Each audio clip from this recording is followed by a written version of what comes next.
আমার কেন জানি মনে হচ্ছে এই অসভ্য সাম্প্রদায়িক কঠোরপন্থী চরমপন্থী এই সন্ত্রাসী হিন্দুদের কারণে আল্লাহর রাসূলের যে ভবিষ্যৎবাণী গাজওয়াতুল হিন্দ, সেই গাজওয়াতুল হিন্দের দামামা হয়তো এদের কারণে বেজে উঠবে।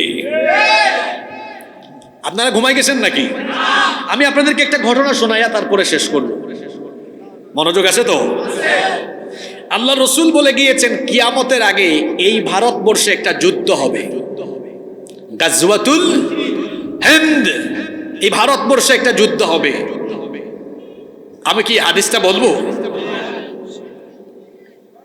এই হাদিসের বর্ণনাকারী সাহাবী হচ্ছেন সাউবান রাদিয়াল্লাহু আনহু। তিনি বলছেন আল্লাহর রাসূল বলেছেন, ইসাবাতান মিন উম্মতি আহরাজাহুমাল্লাহু মিনান নার। আল্লাহ নবী বলেছেন আমার উম্মতের দুটি দলকে আল্লাহ তাআলা জাহান্নামের আগুন থেকে মুক্তি দিয়েছেন। সুবহানাল্লাহ। কয়টা দল?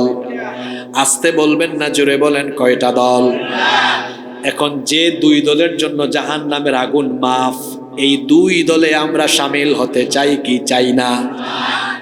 এই দুইটা দলে কিন্তু আমাদের শামিল হওয়ার সুযোগ আছে। আল্লাহ নবী বলেছেন ইসাবাতান মিন উম্মতি আহরাজাহুমাল্লাহু মিনান নার। আমার উম্মতের দুটি দলকে আল্লাহ জাহান্নাম থেকে মুক্তি দিবেন। এই কথা শুনে আবু বকর রাদিয়াল্লাহু আনহু বললেন, ওগো আল্লাহর নবী, আমি আমার জানমাল সবকিছু দিয়ে ওই দুই দলে শামিল হয়ে যাব। আল্লাহু আকবার। সাহাবীরা জান্নাতের পাগল ছিলেন, জান্নাতের কথা শুনলেই তারা পাগল পারা হয়ে যেতেন। রাসূল বলেছেন, ওই যে বদরের মাঠে বললেন, এটা বদরের যুদ্ধের মাঠ নয়, এটা হলো জান্নাতে যাওয়ার একটা উপায়। আসো, জান্নাতের দিকে আসো। একজন যুবক সাহাবী খেজুর খাচ্ছিলেন, খেজুর ফেলে দিয়ে বললেন, খেজুর খেলে জান্নাতে যেতে লেট হয়ে যাবে। তলোয়ার হাতে নিয়ে যুদ্ধ ঝাঁপিয়ে পড়েছেন। আল্লাহু আকবার। এই ছিল রাসূলের সাহাবীরা, জান্নাতের কথা শুনলে তারা পাগল পারা হয়ে যেতেন। সুবহানাল্লাহ।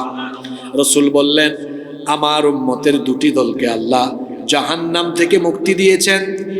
সেই দুই দলের প্রথম দল হলো ইসাবাতুন তাগজুল হিন্দ। ইসাবাতুন তাগজুল হিন্দ। হাদিসের শব্দগুলো খেয়াল করেন। নবীজি বলেছেন এক দল হলো হিন্দুস্তানের কিয়ামতের আগে একটা কঠিন যুদ্ধ হবে, সেই যুদ্ধে যে সকল মুসলমান অংশগ্রহণ করবে, হাদিসের শব্দগুলা শুনেন, যুদ্ধে শহীদ হওয়া নয়, যুদ্ধে অংশগ্রহণ করা। আবারও বলছি, যুদ্ধে শহীদ হওয়া নয়। সেই যুদ্ধে যারা অংশগ্রহণ করবে আল্লাহ তাদেরকে জাহান্নাম থেকে মুক্তি দিয়ে দিবে। ভারতবর্ষে একটা যুদ্ধ হবে। মনে রাখবেন, আমরা মুসলমানরা যুদ্ধপ্রিয় নই, আমরা শান্তিপ্রিয়। আমরা কাউকে আঘাত করি না, তবে তার মানে এই নয় যে কেউ আঘাত করলে আমরা চুপচাপ থাকবো। আমরা কাউকে আঘাত করি না, এটা ঠিক, তবে আক্রান্ত হলে আমরা কাউকে ছেড়েও দেই না। মুসলমান সিংহের জাতি। একটা সিংহ ঘুমিয়ে আছে, তাকে ঘুমায় থাকতে দেন। আপনি যদি গিয়ে সিংহের কানের কাছে বারবার খুচাখুচি করেন, তার যদি ঘুম ভাঙে, অবস্থা কি হবে বুঝতে পারতেছেন তো? গুজরাটের কসাই, পৃথিবীর কুখ্যাত সন্ত্রাসী, কুখ্যাত খুনি নরেন্দ্র মোদীকে বলবো, তোমার এই বিজেপির গুন্ডা পান্ডা আর আরএসএস এর গুন্ডা পান্ডা দিয়ে যদি ভারতবর্ষে দাঙ্গা লাগিয়ে আমাদের মুসলমান ভাই বোনদের উপর নির্যাতন চালাতেই থাকো, আমরা বসে থাকবো না। গাজওয়াতুল হিন্দের চেতনায় আমরা যখন ঐক্যবদ্ধ হব, দিল্লিতে কালেমার পতাকা আমরা উড়িয়ে দেব।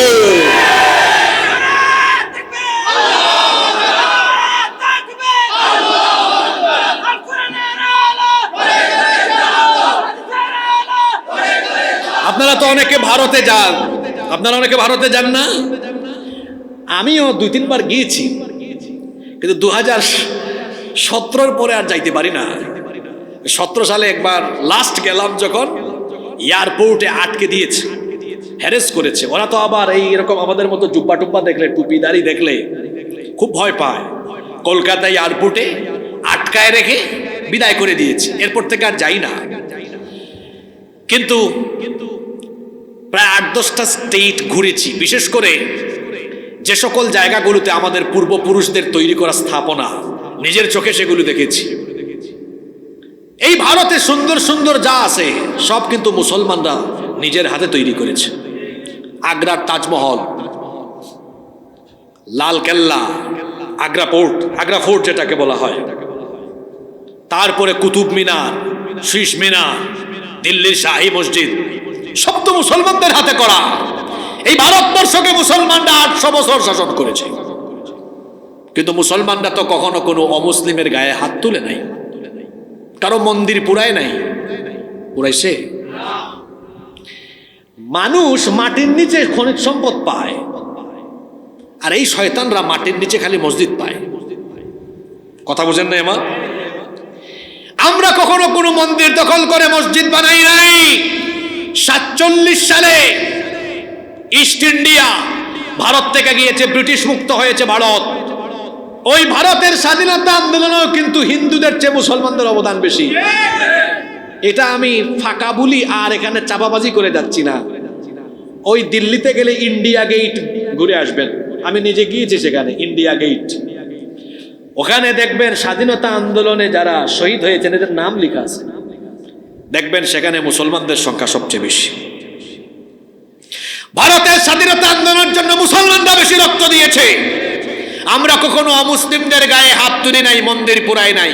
কিন্তু 47 থেকে 2025 এই কয়েক বছরে তারা এই দেশকে শাসন করে তারা অমানবিকতা আর জুলুমের শেষ সীমায় চলে গিয়েছে। এরা এত পাষণ্ড, এরা আমাদের শত শত বছরের ঐতিহ্য বাবরি মসজিদ দখল করে রাম মন্দির বানিয়ে আমাদের কলিজায় আগুন ধরিয়ে দিয়েছে।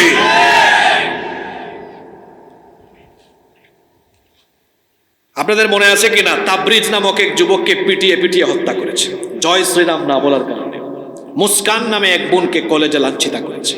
এই যে শুভেন্দু নাম শুনছেন আপনারা, তার 2 দিন ধরে বক্তব্য দেয়, কয় গাজাকে যেভাবে ইসরায়েল মাটির সাথে মিশিয়ে দিয়েছে, ভারতবর্ষে আমরা মুসলমানদের সবকিছু মাটির সাথে মিশিয়ে দেব। আমরা বলতে চাই, আমাদের মুসলমান ভাই বোনদের উপরে যদি এরকম নিপীড়ন নেমে আসে, আমরা বসে থাকবো না। আমরাও গাজওয়াতুল হিন্দের চেতনায় কালেমার ঝান্ডা হাতে নিয়ে তোমাদের দিল্লিতে আমরা ইসলামের পতাকা উড়াবো। এখন তাদের তো কিছু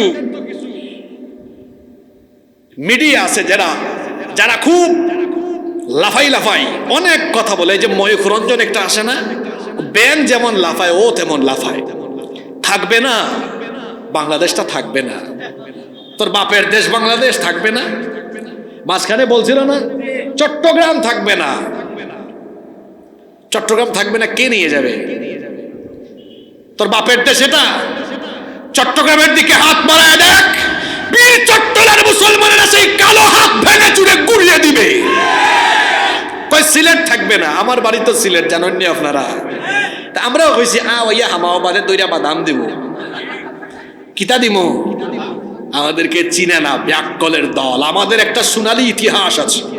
হযরত শাহজালাল মুজাররদ ইয়ামানি রহমতুল্লাহ আলাইহি ইয়ামান থেকে সিলেটে এসেছেন, গৌর গোবিন্দকে সিলেট থেকে বের করে দিয়েছেন। আমরা শাহজালালের রুহানি সন্তানেরা এখনো জীবিত আছি। আমাদের শাহজালাল রহমতুল্লাহ আলাইহি যেভাবে গৌর গোবিন্দকে সিলেট থেকে উৎখাত করে দিয়েছেন, হযরত শাহজালাল রহমতুল্লাহ আলাইহির রুহানি সন্তানরাও সিলেটের মাটির দিকে কেউ কালো হাত বাড়ালে সেই হাতকে ভেঙে টুকরা টুকরা করে দিবে। তারা কি বলে আপনারা এগুলো দেখেন কিনা জানি না, মাঝে মাঝে তারা তাদের টেলিভিশনে দেখায় বাংলাদেশ আর ভারত যদি যুদ্ধ হয় বাংলাদেশ পারবে না। আপনাদের কি মনে হয়? সন্দেহ আছে? হ্যাঁ, শোনেন, হাদিসও বলে যাব, বাস্তবতা দিয়েও বোঝাবো। যদি কোনো কারণে বাংলাদেশ আর ভারতের কোনোদিন যুদ্ধ হয়, বাংলাদেশের সাথে এরা পারবে না। ভৌগোলিক কারণে পারবে না, রাজনৈতিক কারণেও। কারণ বাস্তবিক কারণে দেখবেন বাংলাদেশের সাথে ভারতের যুদ্ধ হলে চীন এসে বাংলাদেশের পক্ষ নেবে। আর আমাদের আশেপাশে আরো 2-4টা দেশ আছে, এটার নাম আর বললাম না, যাদের কাছে পারমাণবিক অস্ত্রশস্ত্র আছে, এর একদম জামাতের সাথে খাড়াই থাকবে। বাস্তবিক কারণেও ভারত পারবে না। আমি বাস্তবিক কারণ বাদ দিই, আমাদের তো ইমান আছে, ইমানই কারণে এরা জীবনেও। কারণ হলো রসুল বলে গিয়েছেন ভারতবর্ষে একটা যুদ্ধ হবে, সেই যুদ্ধে অনেক মুসলমান শহীদ হবে, কিন্তু এই যুদ্ধে মুসলমানদেরকে বিজয়ী করে দিবেন কে? বলবেন হুজুর কেমনে পারবো, এত বড় একটা দেশ, হ্যাঁ ওদের প্রায় 30 ভাগের 1 ভাগ আমরা, 130 কোটি জনসংখ্যা, আর আমাদের কত? 18 কোটি বা 20 কোটি হইলেও হইতে পারে, 18 বা 20 কোটি। ওদের কত কোটি? কথা বলেন না কেন আপনারা? কেমনে পারবো? ওদের মিলিটারি সেনা বেশি, আমাদের সেনা কম, ওদের যুদ্ধ বিমান, ওদের যুদ্ধের অন্যান্য সরঞ্জাম সব বেশি, আমাদের সব কম। কেমনে পারবে? শোনেন, ওদের সব আছে, আমাদের সব না থাকলেও আমাদের ইমান আছে, ওদের ইমান নাই। আজকে একটা আয়াত পড়ছি না, একটা না 2টা আয়াত পড়ছি না, একটা আয়াতে তখন পড়ছি, আরেকটা বাকি রেখে দিছিলাম এই পয়েন্টের সাথে এই আয়াতটা পড়ার জন্য। আপনারা কি 8-10 মিনিট মনোযোগী থাকতে পারবেন? আমি কি আয়াতটা পড়বো না মুনাজাত দিয়ে দিব? পারবে না। কেন পারবে না শুনেন, সূরা আনফালের 64-65 নম্বর আয়াত, এগুলা বাড়িতে পড়বেন। কেন পারবে না শুনেন।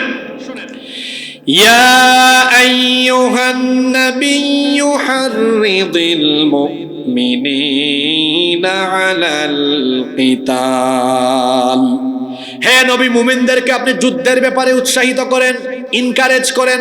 যুদ্ধকে মুমিনরা ভয় পায় না, কারণ যুদ্ধে শহীদ হয়ে গেলে আমাদের জীবন সফল, আমাদেরকে বিনা বিচারে বিনা হিসাবে জান্নাত দিবেন কে? এই জন্য আমার জাতীয় কবি বলেছেন, উহারা চাহুক দাসের জীবন, আমরা শহীদি দরজা চাই। নিত্য মৃত্যু ভিতরা, মোরা মৃত্যু কোথায় খুঁজে বেড়াই, আমরা মৃত্যুকে ভয় পাই না। এজন্য আল্লাহ নবীকে আল্লাহ বলেছেন, ও নবী মোমেনদেরকে ইনকারেজ করেন, যুদ্ধের ব্যাপারে উৎসাহিত করেন। কেন তাদেরকে উৎসাহিত করবেন? তার কারণ হলো, মনোযোগ দিয়ে শোনেন, ইয়াকুম মিনকুম 20 সাবিরুনা ইয়াগলিবু মিআতাইন। ইয়াকুম মিনকুম 20 সাবিরুন, নবী যদি মোমেনদের মধ্যে ধৈর্য ধারণ করে জিহাদে অংশ নেওয়া 20 জন হয়, কয়জন? ইয়াগলিবু মিআতাইন, 200 জনের উপর তারা বিজয়ী হয়ে যাবে। সুবহানাল্লাহ কইতে ইচ্ছে করে না। হিসাব বুঝবেন, 20 জন কতজন কাফিরের উপর বিজয়ী হবে? জোরে বলেন, জোরে। আয়াত কিন্তু শেষ হয় নাই, বাকিটুকু শোনেন।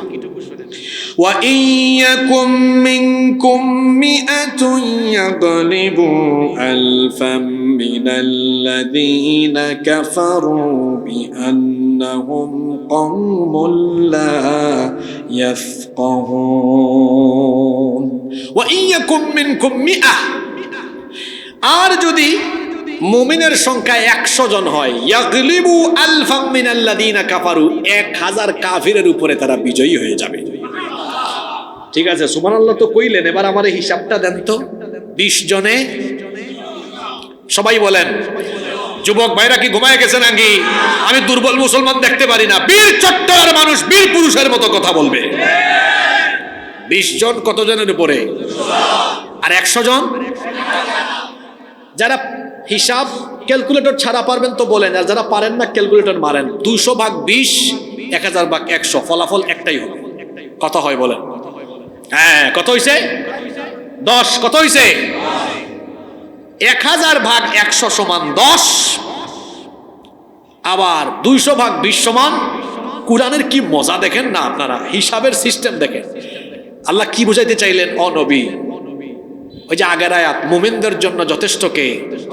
বলেন ইমান নিয়ে দাঁড়াইতে।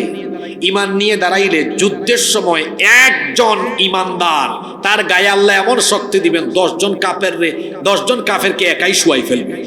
আল্লাহু আকবার। যুদ্ধের মাঠে যে আল্লাহ তাআলা মুমিনদেরকে শক্তি দেন, আমি আপনাদেরকে একটা ঘটনা শোনাই। ওই যে খায়বার যুদ্ধের কথা মনে আছে? হযরত আলী রাদিয়াল্লাহু আনহু খায়বারের যুদ্ধের দিন তিনি একটা বিরাট কপাট, লোহার কপাট হাতে নিয়ে, তলোয়ার না কপাট দিয়ে কাফেরদেরকে সাইজ করছেন। যুদ্ধ শেষ হওয়ার পরে তিনি যখন এই কথা বললেন, বাকিরা বলতেছে এটা কিভাবে সম্ভব, এটা লোহার কপাটে এক হাত দিয়ে আলগাই ফেলছে। আলী রাদিয়াল্লাহু আনহু বললেন, দাঁড়ান দেখাই কিভাবে আলগাইছে। এখন উনি যুদ্ধের পরে এটা হাতে নেয় আর তুলা দিতে, জোরে বলেন, তুলা দিতে লজ্জা পেয়ে গেছে। আল্লাহ রাসূল বললেন, আলী লজ্জা পেও না, যুদ্ধের সময়ে কাফিরদেরকে সাইজ করার জন্য ওই সময় আল্লাহ তোমার গায়ে এত শক্তি ঢেলে দিয়েছেন। আল্লাহু আকবার। ওই টাইমে আল্লাহ কি করেন, সাহস ঢেলে দেন। আপনারা দেখেন নাই গত 8 মাস আগে জুলাই আগস্টে আমার দেশের ছাত্রদের হাতে, জনতার হাতে কিছুই ছিল না, গুলির সামনে, বুলেটের সামনে এরা গিয়েছে, এমনি এমনি যায় নাই, এদের ভিতরে ঈমান থাকার কারণে বুক ভরা সাহস এসেছে। এজন্য এরা এমন সাহস পেয়েছে আল্লাহর উপর তাওয়াক্কুলের কারণে। আল্লাহ তাদেরকে মানসিক দিক থেকে এমন শক্তিশালী করেছেন যে গুলির সামনে, বুলেটের সামনেও তারা বুক পেতে দাঁড়িয়েছে। আল্লাহু আকবার। এই শক্তি ঈমান থাকলে পাওয়া যায়। আসেন তাহলে 200 ভাগ 20 সমান 10, 1000 ভাগ 100 সমান। এখন তারা যে বলে আমরা পারবো না, আমরা কেমনে পারবো, এটা কোরআন দিয়ে আপনাকে বুঝাই। আমাদের 18 কোটি মানুষ আছে, তার মধ্যে মুসলমান হইল 14 কোটি। কত কোটি? এই 14 কোটি যদি ঈমান নিয়ে দাঁড়ায় তখন তারা কিন্তু 14 কোটি থাকে না, তারা 14 কোটি, তখন 14 কোটি গুণ 10 হয়। 14 কোটি 10 গুণ হইলে কত হয়? হিসাব নিকাশে তো কাঁচা কেন আপনারা? 14 কোটি গুণ 10 সমান কত? 100। বদরে 313 আর ওইদিকে কি ছিল? কাফির 1000 ছিল, কিন্তু 313 জন পাওয়ারে কত হয়েছে বুঝছেন তো আপনারা? কাফিররা কেন একদম নাকানো চুবানো খাইছে। এখন তারা বলে তাদের 130 কোটি জনসংখ্যা, এর মধ্যে 30 কোটি কিন্তু আমাদের বলতে বুঝেন নাই, মুসলমান। থাকলো কত বলেন না কেন? থাকলো কত? আমরা এদিকে 14 কোটি গুণ 10 কত হয়? 100। আর ওইদিকে 30 কোটি গুণ 10 কত হয়? কথা বলেন, 300 কোটি। এবার একটু যোগ করেন, 300 কোটি যোগ 140 কোটি। হিসাব নিকাশ কি আমি আমার নিজের মন গড়া করি না কোরআন দিয়ে করি? জোরে বলেন, কি দিয়ে করি? তো 300 কোটি আর 140 কোটি সমান কত? 400। আপনাদের এলাকায় আপনারা কি বলেন? পাটা পুতাইল বলেন নাকি? ওই যে মরিচ পিষে, আদা পিষে, কি বলেন ভাই আপনারা? আমি তো আপনাদের সব ভাষা পারিও না। পুতা পাটাইল বালা, আপনারা লোকে তো আমরা ভাষা মিলে গেছে, দেখলাম মাত মিলছে। সিলেট আর চট্টগ্রামের ভাষায় অনেক মিল আছে। আপনাদের ভাষা আর আমাদের ভাষায় অমিল থাকলেও আপনাদের কালচার আর আমাদের কালচার কিন্তু এক, ভাষাও ভিন্ন। আপনাদের ভাষা আপনারা ছাড়া কেউ বুঝে না, এখানে আসলে বলবে বাজি কেন আসো গম আসুন।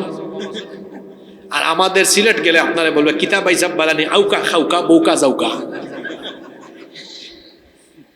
ওইদিকে 30 কোটি, এইদিকে 10 কোটি। 30-এ হয় 300, 10-এ আর সরি এদিকে 14-এ হয় কত? 100। পাটা পুতাইলের মাঝখানে যা আসলে, পাটা পুতাইলের মাঝখানে কিছু দিলে তা যেমন একেবারে কিমা কিমা হয়ে যায়, একেবারে যেভাবে পিষে একেবারে মিহি হয়ে যায়। শুনে রাখো, বিজেপির সন্ত্রাসীরা, গুজরাটের কসাই, আরএসএস এর গুন্ডা, নরেন্দ্র মোদী সহ বিজেপির সকল সন্ত্রাসীদেরকে বলছি, আমাদের দিকে আঙ্গুল তুলে কথা বলে না। আমরা সিংহের জাতি, ঘুম ভাঙাইও না। আমরা যুদ্ধপ্রিয় নই, আমরা শান্তিপ্রিয়। যদি আমাদেরকে অশান্ত করে তুলো, তোমরা ভাবছো আমরা সংখ্যায় কম, কিন্তু আমরা তো 30 আর 10 গুণ বৃদ্ধি পেয়ে যখন 440 কোটি হয়ে দুই দিক থেকে তোমাদেরকে জাতা মারবো। পাটা পুতাইলের মাঝখানে পেঁয়াজ আস্ত যেমন মিহি হয়ে যায়, তেমনি 30-এ আর 10-এ এরা 10 গুণ শক্তিশালী হয়ে যখন 440 দিয়ে মাঝখানে তোমাদেরকে জাতা মারবে, তখন সবাই পিছে গিয়ে গাজওয়াতুল হিন্দে কালেমার পতাকাকে আমরা দিল্লি পর্যন্ত উড়াইয়া দিব। মোকাবেলা করতে পারবা? তাহলে ভারতবর্ষে একটা যুদ্ধ হবে, গাজওয়াতুল হিন্দ। হিন্দুস্তানের ওই যুদ্ধে, সেই মহাপবিত্র যুদ্ধে মুসলমানরা যে বিজয়ী হবে, আপনাদের কোনো সন্দেহ আছে? আর জোরে বলেন, সন্দেহ আছে? কোনো সন্দেহ নাই, মুসলমানরাই বিজয়ী হবে। হিন্দুস্তানের এই যুদ্ধ কিন্তু সামনে আসতেছে। যদি আমরা হায়াতে আমাদের জীবদ্দশায় হিন্দুস্তানের যুদ্ধের খবর শুনি, আমরা কি মুনাফিকের মতো ঘরে বসে থাকবো? রাসূল যাদের জন্য জান্নাতের ওয়াদা দিয়েছেন, বলেছেন দুই দলকে আল্লাহ জাহান্নাম থেকে মুক্তি দিবেন। এক দল যারা হিন্দুস্তানের সেই পবিত্র যুদ্ধে অংশ নেবে। যদি আমাদের হায়াতে সুযোগ আসে সেই পবিত্র যুদ্ধে অংশগ্রহণ করতে কারা কারা প্রস্তুত, দুই হাত তুলে আল্লাহকে দেখাও। আর আল্লাহ যার সাথে থাকেন তাকে কিংবা তাদেরকে মোকাবেলা করার কোনো দুঃসাহস পৃথিবীর কারোরই থাকে না। কারণ আল্লাহ যার সাথে থাকেন তারা সবল না দুর্বল? আস্তে বলবেন না, জোরে বলেন, সবল না দুর্বল? আল্লাহ যার সাথে থাকেন সেই ব্যক্তি সবল হয়ে যায়। পৃথিবীর কোনো শক্তি তাকে আর পরাভূত করতে পারে না। খেয়াল করে শোনেন, আমাদের জাতির পিতা, জোরে বলেন তো, আমাদের জাতির পিতার নাম কি? যারা চুপচাপ থাকলো, কিও জাতির পিতা কে? নাকি 16-17 বছর গুতা খাইয়া এখনো সাহস করে বলতে পারেন না? জোর করে জাতির ঘাড়ে জাতির পিতা হিসাবে কাউকে চাপিয়ে দেওয়া যাবে না। জাতির পিতা বানিয়ে রাস্তায় রাস্তায় মোড়ে মোড়ে জনগণের ট্যাক্সের পয়সায় মূর্তি বানিয়েছে। আলেমরা যখন মূর্তির বিরোধিতা করেছে, আলেমদেরকে জেলখানায় নিয়েছে। মূর্তি বানিয়ে কোনো মানুষকে ইতিহাসে বা মানুষের মনে ধারণ করিয়ে রাখা যায় না। মূর্তি বানালে ওখানে কাক পাখি এসে পেশাব পায়খানা করবে। ওখানে আবার জনগণের পয়সা দিয়ে, বেতন দিয়ে আরেকজনকে পাহারাদার রাখা লাগবে। এদেশের জনগণ কাউকে ক্ষমতায়, এই দেশের জনগণ কাউকে ক্ষমতায় বসায় কারো বাপের মূর্তি বানানোর জন্য নয়। আমরা যখন মূর্তির বিরুদ্ধে কথা বলেছি, আমাদেরকে জেলখানায় নিয়েছে। আমরা বুঝাইলাম ভালো, বুঝছে খারাপ। তারপরে জুলাই আগস্টে আমাদের স্কুল কলেজে ছাত্ররা দায়িত্ব নিয়েছে, হুজুর আপনারা যেটা পারেন নাই আমরা ওইটা কইরা দেই। মূর্তি মুক্ত বাংলাদেশ হয়েছে, আলহামদুলিল্লাহ। এটা মুসলমানের দেশ, এটা মসজিদ মাদ্রাসা পীর আউলিয়া উলামা মাশায়েখদের দেশ। এই দেশে কুরআন থাকবে, হাদিস থাকবে, মসজিদ মাদ্রাসা থাকবে, মূর্তি থাকবে না। হিন্দুরা মূর্তি পূজা করবে দেশে, আমাদের কোনো আপত্তি। হিন্দু ভাইরা তারা মূর্তি বানাক, হাজার হাজার লক্ষ লক্ষ মূর্তি বানিয়ে তারা মূর্তি পূজা করুক, আমাদের কোনো অসুবিধা আছে? উনার ধর্ম উনি পালন করবে। আমাদের হিন্দু ভাই বোনেরা তাদের ধর্ম নিরাপদে, নির্বিঘ্নে, ইচ্ছা মতো, আনন্দের সাথে, খুশির সাথে এই দেশে তারা মূর্তি পূজা করুক, আমাদের কোনো আপত্তি। কিন্তু আপনি মুসলমানদের টাকায় মুসলমানদের প্রতিষ্ঠানে মূর্তি বানাবেন, এরকম এরকম সুযোগ তো আপনাকে দেশের জনগণ দেয়নি, দিবেও না ইনশাআল্লাহ। তো জাতির পিতা তিনি জোর করে হন নাই, তাকে জাতির পিতা বানিয়েছেন কে? মিল্লাতা আবিকুম ইব্রাহিম, তোমাদের মিল্লাতের পিতা হলেন ইব্রাহিম। সুবহানাল্লাহ। আমাদের জাতির পিতা সাইয়েদনা ইব্রাহিম আলাইহিস সালামকে আল্লাহ এমন এক কওমের জন্য নবী বানিয়ে পাঠিয়েছেন, গোটা কওমের লোকেরা ছিল মূর্তি পূজারী। আপনারা সবাই সেই ঘটনা জানেন, লম্বা ঘটনা আমি না বলে যেটা বোঝাতে চাচ্ছি সেখানে চলে যাই। মূর্তিগুলো ভাঙার অপরাধে সাইয়েদনা ইব্রাহিম আলাইহিস সালামকে যখন নমরুদ আর তার সাঙ্গপাঙ্গরা গ্রেফতার করলো, এরপরে যখন ইব্রাহিম আলাইহিস সালামকে আগুনে পুড়িয়ে মৃত্যুদণ্ড কার্যকর করার জন্য তারা সিদ্ধান্ত নিল, বিশাল আয়তনের এলাকা জুড়ে আগুনের কুণ্ডুলি জ্বালালো। বিশাল আয়তনের এলাকা জুড়ে আগুনের কুণ্ডুলি জ্বালিয়ে তারপরে তারা ইব্রাহিম আলাইহিস সালামকে সেই আগুনের কুণ্ডুলিতে নিক্ষেপ করার যাবতীয় প্রস্তুতি সম্পন্ন করলো। ফেরেশতা আল্লাহর খলিল ইমানের দাওয়াত দেওয়ার কারণে আজ আপনি কঠিন পরীক্ষার সম্মুখীন হয়েছেন। আপনার এই বিপদে আমরাও মর্মাহত, আমরাও সবাই ব্যথিত, আমরা সবাই মর্মাহত। ফেরেশতা বলল, আপনি আমাকে হুকুম করেন, আপনি যদি বলেন তো আমি নমরুদের জ্বালিয়ে দেওয়া, প্রজ্বলিত করে দেওয়া বিশাল এই অগ্নিকুণ্ডকে আমি সাগরে নিক্ষেপ করে দিব। জাতির পিতা ইব্রাহিম আলাইহিস সালাম তখন বললেন, ফেরেশতা তুমি যে আমাকে এই কথা বললে, আমাকে সাহায্য করতে এসেছো, তুমি কি আল্লাহর হুকুমে এসেছো নাকি নিজে থেকে সাহায্য করতে চাচ্ছ? ফেরেশতা বলল, আল্লাহ আমাকে হুকুম করেন নাই, আমি নিজে থেকেই আপনার সাহায্যে এগিয়ে আসতে চাইছি। জাতির পিতা ইব্রাহিম আলাইহিস সালাম তখন বললেন, আল্লাহ তাআলার দ্বীনের দাওয়াত দেওয়ার কারণে আজ আমি কঠিন পরীক্ষার সম্মুখীন হয়েছি, সুতরাং আল্লাহ যদি হুকুম না করেন তো তোমার মতো ফেরেশতার কোনো সাহায্য আজ আমার দরকার নাই। এই কঠিন অগ্নি পরীক্ষায় অবতীর্ণ হয়ে আমি তোমাকে বলছি, শোনো, এই আগুনের কুণ্ডলিতে নিক্ষিপ্ত হলে যদি আমার রব খুশি হয়ে যান, তাহলে একবার আর দুইবার নয়, আল্লাহ যতবার চাইবেন ততবার আমি আগুনের কুণ্ডলিতে ঝাঁপ দিতে রাজি আছি। তিনি বললেন, ফেরেশতা, তোমার সাহায্যের আমার দরকার নাই, কারণ আল্লাহর দ্বীনের কাজ করতে গিয়ে এই কঠিন পরীক্ষায় আমি অবতীর্ণ হয়েছি, তোমার সাহায্য দরকার নাই। তার কারণ হলো হাসবুনাল্লাহু ওয়া নি'মাল ওয়াকিল, আমার জন্য যথেষ্ট কে? আরো জোরে বলেন, কে? কঠিন এই পরীক্ষা তিনি জানেন কিছুক্ষণ পরেই তাকে আগুনের কুণ্ডলিতে ফেলে দেওয়া হবে। কঠিন এই দুঃসময়েও তিনি আল্লাহর উপর তাওয়াক্কুল, আল্লাহর উপর দৃঢ়তার অবিচলতা থেকে এক চুলো দূরে সরে যাননি। আল্লাহ তাআলা জাতির পিতার এই ঈমান দেখে, তার দৃঢ়তা অবিচলতা দেখে আল্লাহ তাআলা বললেন, আরে ইব্রাহিম, তুমি তো এই পরীক্ষার মধ্যে কৃতকার্য হয়ে গেলে।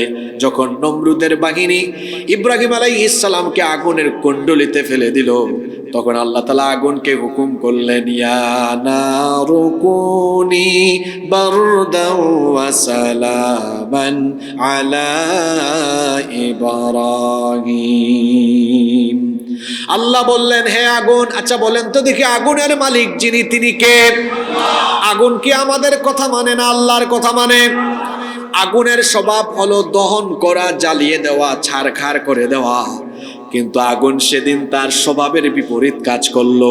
আল্লাহ তাআলা বললেন, হ্যাঁ আগুন, তোমাকে তো বানিয়েছি, সৃষ্টি করেছি জ্বালানোর জন্য, পোড়ানোর জন্য, কিন্তু আজকে তোমার স্বভাবের বিপরীত কাজটি তুমি করবে।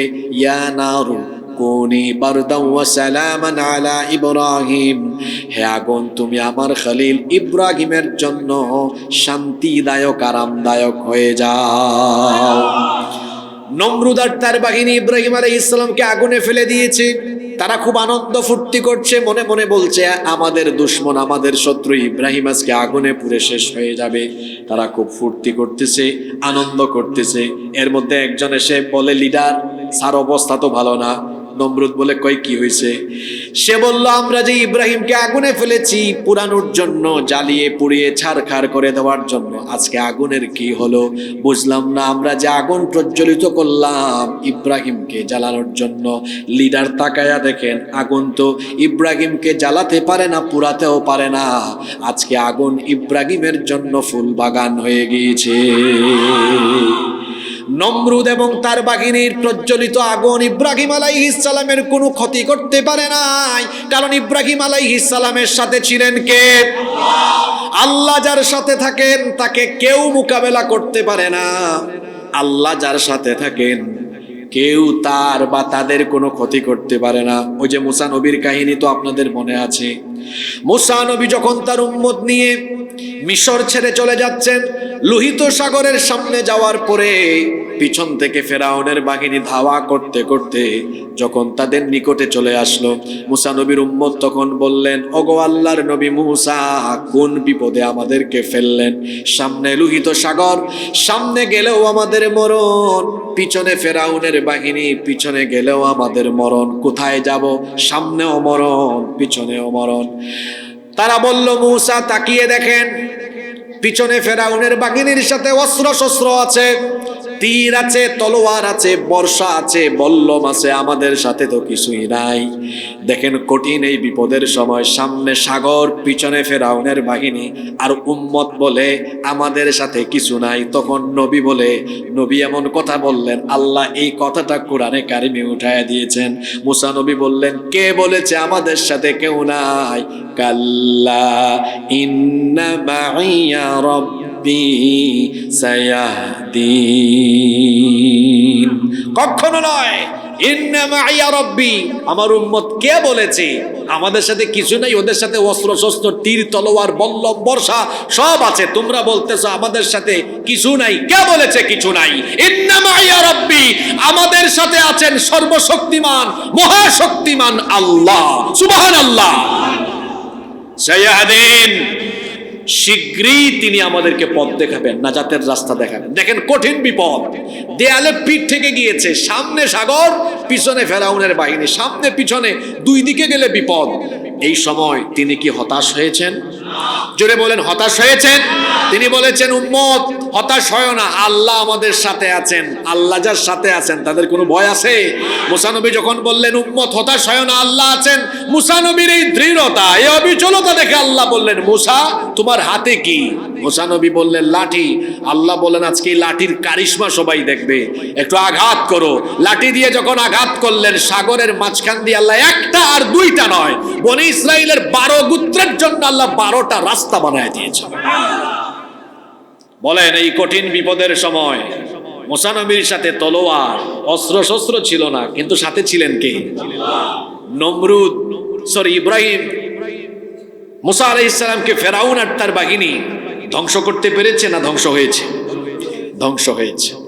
আল্লাহ যার সাথে থাকেন তারা শক্তিশালী হয়ে যায়, তাদেরকে আর কেউ মোকাবেলা করতে পারে না। তারা সংখ্যায় যদি কম হয়, আল্লাহ যদি সাথে থাকেন তাহলে কেউ তাদেরকে মোকাবেলা করতে পারবে না। ওই যে হিজরতের কাহিনী আপনারা সবাই জানেন, আল্লাহর নবী যখন তার সাথী আবু বকর সিদ্দিক রাদিয়াল্লাহু আনহুকে নিয়ে হিজরতের রাতে রওনা করলেন, পথ চলতে চলতে ফজরের ওয়াক্ত যখন হয়ে গেল, আবু বকর সিদ্দিক রাদিয়াল্লাহু আনহু বললেন ইয়া রাসূলুল্লাহ, আমরা বলি সাল্লাল্লাহু আলাইহি ওয়াসাল্লাম, ফজরের ওয়াক্ত হয়ে গিয়েছে, কিছুক্ষণ পরে ভোরের আলো উদ্ভাসিত হবে, এখন যদি আমরা পথ চলি তাহলে ধরা পড়ে যাব, কাফিররা আমাদেরকে চিনে ফেলবে। গারে সৌরের কাছে গেলেন, তিনি বললেন চলেন এই গুহার ভেতরে আমরা আশ্রয় নেই। ছোট্ট সংকীর্ণ সেই গুহার ভেতরে তারা আশ্রয় নিলেন।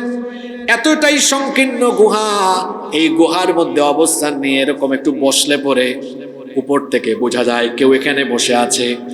এখানের মধ্যে একটু বসলে পরে কে আছে সেটা বোঝা যায়। যদি গুহার কাছে কেউ আসে তাহলে বুঝতে পারবে ভেতরে কে আছে। তারা যখন ভিতরে অবস্থান নিলেন, দিনের বেলা কাফির বেঈমানেরা যখন এই গুহার একেবারে নিকটে চলে আসলো, আবু বকর সিদ্দিক রাদিয়াল্লাহু আনহু তখন বললেন ওগো আল্লাহর নবী, সম্ভবত আমরা কিছুক্ষণের মধ্যে ধরা পড়ে যাব। কাফিররা গুহার একেবারে কাছাকাছি চলে এসেছে, এখন যদি আমরা ধরা পড়ি তাহলে তো অবস্থা খারাপ হয়ে যেতে পারে। আমরা দুইজন, কিন্তু ওরা তো অনেকজন, ওদের সাথে অস্ত্র শস্ত্র আছে, আমাদের সাথে কিছুই নাই। শুনতেছেন আপনারা? আবু বকর রাদিয়াল্লাহু আনহু বললেন আমাদের সাথে তো কিছুই নাই। আল্লাহর নবী এই কঠিন বিপদের সময় তার সাথীকে এমন জবাব দিলেন, আল্লাহ তাআলা সেটা আমাদের জন্য কোরআনে কারিমে উঠাইয়া দিলেন। আল্লাহর নবী তখন আবু বকর রাদিয়াল্লাহু আনহুকে বললেন, আবু বকর রে, কে বলেছে আমাদের সাথে কিছুই নাই? লা তাহজান ইন্নাল্লাহা মা'ানা, ভয় পেও না, হতাশ হয় না, চিন্তিত হয় না। ইন্নাল্লাহা মা'ানা, নিশ্চয়ই আমাদের সাথে যিনি আছেন। গলার আওয়াজ ছেড়ে দিয়ে বলেন তিনি কে? আল্লাহ সাথে ছিলেন। কাফিররা ক্ষতি করতে পেরেছে? আপনারা কথা বলছেন না কেন? ক্ষতি করতে পেরেছে? আপনারা হয়তো এখনো বুঝতে পারছেন না যে হুজুর ইব্রাহিম, মুসা, আমাদের নবীর হিজরতের কাহিনী, এতগুলা কাহিনী বলে কোন দিকে আগাইতে চাচ্ছে। একটু পরে বুঝবেন কোন দিকে আগাচ্ছে। হাসবুকাল্লাহু ওয়া মান ইত্তাবাআকা মিনাল মুমিনিন, মুমিনদের জন্য অস্ত্র শস্ত্র সংখ্যা এগুলা যথেষ্ট নয়। মুমিনদের জন্য এতটুকু এনাফ যে আল্লাহ যদি তাদের সাথে থাকেন তাদেরকে কেউ মোকাবেলা করতে পারে না। পৃথিবীতে যুগে যুগে কালে কালে আমরা সংখ্যা দিয়ে, সক্ষমতা দিয়ে বিজয়ী হইনি। পৃথিবীতে প্রত্যেক যুগে প্রত্যেকটি কালে আমরা আমাদের ইমানি চেতনা, ইমানি তেজ আর তাকওয়া, তাওয়াক্কুল দিয়ে আমরা কাফির কুফফারদের উপর বিজয়ী হয়েছি। সংখ্যা দিয়ে কি পৃথিবীতে কখনো মুসলমানরা বিজয়ী হয়েছে? ইসলামের প্রথম যুদ্ধের নাম কি? বদরের যুদ্ধ। এই যুদ্ধে বলেন তো মুসলমানদের সক্ষমতা বেশি ছিল না কাফিরদের সক্ষমতা বেশি ছিল? খেয়াল করে শুনেন, যুবক ভাইরা আসে না ঘুমাই গেছে? আজকে যুবকদেরকে বেশি দরকার, এটা যুবকদের ওয়াজ, কারণ লড়াই তো করতে পারবে যুবকেরা, ঠিক কি না? সংখ্যা দিয়ে, অস্ত্র শস্ত্র, বাহন, এগুলো দিয়ে মুসলমানরা কোনো যুগেই বিজয়ী হয় নাই। মুসলমানরা বিজয়ী হয়েছে আল্লাহর সাহায্যে। ইসলামের প্রথম যুদ্ধ বদরের যুদ্ধ। আল্লাহ তাআলা এই যুদ্ধের কথা আমাদেরকে স্মরণ করিয়ে দিচ্ছেন। কোরআনে কারীমের ৩ নম্বর সূরা, সূরা আলে ইমরানের ১২৩ নম্বর আয়াতে আল্লাহ তাআলা বলছেন, ওয়ালাকাদ নাসারাকুমুল্লাহু বিবাদরিন ওয়া আনতুম আযিল্লাহ ফাত্তাকুল্লাহা লাআল্লাকুম তাশকুরুন। আর অবশ্যই আল্লাহ তোমাদেরকে বদরে সাহায্য করেছেন যখন তোমরা ছিলে হীনবল, যখন তোমরা ছিলে দুর্বল। দেখেন, সকল দিক থেকে মুসলমানরা কাফিরদের থেকে পিছিয়ে ছিল। সৈন্য সংখ্যা কাফিরদের ১,০০০, মুসলমানদের ৩১৩। সৈন্য সংখ্যার দিক থেকে মুসলমানরা পিছিয়ে। সেই যুগে যুদ্ধের বাহন ছিল উট, ঘোড়া। উট ঘোড়া বাহনের দিক থেকেও মুসলমানদের থেকে কাফেররা এগিয়ে। তখন যুদ্ধের যে অস্ত্রশস্ত্র ছিল, তলোয়ার, তীর, বর্ষা, বল্লম, সব কিছুতে কাফেররা এগিয়ে। মুসলমানদের সবার কাছে অস্ত্রও নাই, কারো কাছে আছে ডাল। এইরকম ছিল অবস্থা। সকল দিক থেকে কাফেররা এগিয়ে। অর্থবল, সৈন্যবল, জনবল, যুদ্ধের বাহন এবং সকল যুদ্ধের উপাদান কাফিরদের সবকিছু বেশি। কাফেররা সমৃদ্ধ, কাফেররা সক্ষমতা এগিয়ে, মুসলমানরা সক্ষমতা পিছিয়ে। মুসলমানরা যখন এই অবস্থায় বদরের ময়দানে চলে গেল, আল্লাহর নবী এই ৩১৩ জন দুর্বল মুসলমানদেরকে নিয়ে বদরের ময়দানে যখন দাঁড়ালেন, আল্লাহ তাআলা তার নবীকে জানালেন, ও নবী, আপনি আপনার ৩১৩ জন সাহাবীদেরকে বলেন, এই বদরি সাহাবীদেরকে বলেন, চিন্তার কোনো কারণ নাই, টেনশনের কোনো কারণ নাই, লড়াই তাদেরকে করতে হবে না। তারা যদি ঈমানি তেজ নিয়ে শুধু ময়দানে কাফেরদের সামনে দাঁড়াতে পারে, লড়াই তারা করা লাগবে না। আসমান থেকে আমি আল্লাহ ফেরেশতা পাঠায়া কাফেরদেরকে শায়েস্তা করে বদরের ময়দানে আপনাকে আমি বিজয় দিয়ে দিব। আল্লাহ তাআলা তার নবীর সাথে যে ওয়াদা করেছেন, আল্লাহ কি নবীর সাথে করা ওয়াদা পূরণ করেন নাই? জোরে বলেন, করেন নাই? সূরা আনফালের 12 নম্বর আয়াতে আল্লাহ বলছেন, ইয ইউহি রাব্বুকা ইলাল মালাইকাতি আন্নী মাআকুম ফাসাব্বিতুল লাযীনা আমানু সাউলকি ফি কুলুবিল লাযীনা কাফারুর রা'বা ফাদরিবু ফাওকাল আ'নাক। আল্লাহ তাআলা বলছেন, ইয ইউহি রাব্বুকা ইলাল মালাইকাতি, স্মরণ করো যখন তোমার রব ফেরেশতাদেরকে ওহী করলেন, আদেশ করলেন, আন্নী মাআকুম, অবশ্যই আমি তোমাদের সাথে আছি। আল্লাহ ফেরেশতাদেরকে ডেকে বললেন, ফেরেশতারা বদরের ময়দানে যাও, গিয়ে আমার মুমিনদেরকে এমন ভাবে সাহায্য করো যাতে করে আমার মুমিনরা, আমার ইমানদার বান্দারা যুদ্ধের ময়দানে অটল থাকে, অবিচল থাকে। আল্লাহ তাআলা ফেরেশতাদেরকে বললেন যাও, আর নবীকে বললেন, নবী এরা যুদ্ধের মধ্যে হেরে যাবে, কারণ প্রথম দফায় আমি কি করব? সাউলকি ফি কুলুবিল লাযীনা কাফারুর রু'ব, আমি কাফেরদের অন্তরে ভীতির সঞ্চার করে দিব। বলেন তো, দিলের মধ্যে সাহসের সঞ্চার করা আর দিলের মধ্যে ভীতি সঞ্চার করার মালিক কে? আল্লাহ তাআলা তার নবীকে বললেন, কাফিরদের অন্তরের ভেতরে আমি ভয় ঢুকাইয়া দেব। আর ফেরেশতা আমি পাঠালাম, ফেরেশতাদেরকে আল্লাহ আদেশ করলেন। কোরআনে কারীমের শব্দ চয়নের নমুনা কত চমৎকার দেখেন। আল্লাহ তাআলা ফেরেশতাদেরকে বললেন, ফাদরিবু ফাওকাল আনাক, ফেরেশতারা যাও বদরের ময়দানে প্রত্যেক কাফিরদের গর্দানের উপরে, ঘাড়ের উপরে গিয়ে আঘাত করো। আল্লাহু আকবার। যাও, ফাদরিবু ফাওকাল আনাক, এদের ঘাড়ের উপরে, গর্দানের উপরে গিয়ে আঘাত করো। আল্লাহ ফেরেশতাদেরকে যে হুকুম করেছেন, ফেরেশতারা কি সেটা পালন করেনি? জোরে বলেন, করেনি? আবু জেহেলের ছেলে ইকরিমা বিন আবু জাহাল তখনও মুসলমান হয়নি। বদর যুদ্ধের পরে তিনি বলেছেন, আমরা 1000-এর প্রশিক্ষিত সমৃদ্ধ বাহিনী নিয়ে যখন বদরের ময়দানে মুসলমানদেরকে শায়েস্তা করার জন্য এগিয়ে গেলাম, আমরা নজর করে দেখলাম কুতাব থেকে ঝড়ের গতিতে সাদা সাদা কাপড় পরিহিত শুভ্র চেহারা বিশিষ্ট কারা জানি ঝড়ের গতিতে, তুফানের গতিতে এসে আমাদের নেতৃবৃন্দের শরীর থেকে মাথাকে আলাদা করে দিয়েছে। আল্লাহু আকবার! এরা ছিল আল্লাহর, বললেন না তো আল্লাহর, জোরে বলেন আল্লাহর বীর চট্টলার মুসলমানেরা। পৃথিবীর অতীত ইতিহাস আপনারা জেনে রাখুন, আমরা অস্ত্র শস্ত্র কোয়ান্টিটি সংখ্যা দিয়ে পৃথিবীতে কাফেরদেরকে মোকাবেলা করি নাই। আমরা যখন ঈমান নিয়ে তাওয়াক্কুল নিয়ে ময়দানে গিয়েছি, আল্লাহ ফেরেশতা পাঠায়া কাফেরদেরকে শায়েস্তা করে আমাদেরকে বিজয় দিয়েছেন। আল্লাহু আকবার! হাসবুকাল্লাহু ওয়া মান ইত্তাবাআকা মিনাল মুমিনিন। মুমিনদের জন্য কে যথেষ্ট? জোরে বলেন, কে যথেষ্ট? আজকে ফিলিস্তিন, পার্শ্ববর্তী দেশ ভারত, মুসলমানরা সেখানে নির্যাতিত, নিপীড়িত। পৃথিবীর 200 কোটি মুসলমান, অনেকেই কথা বলে না।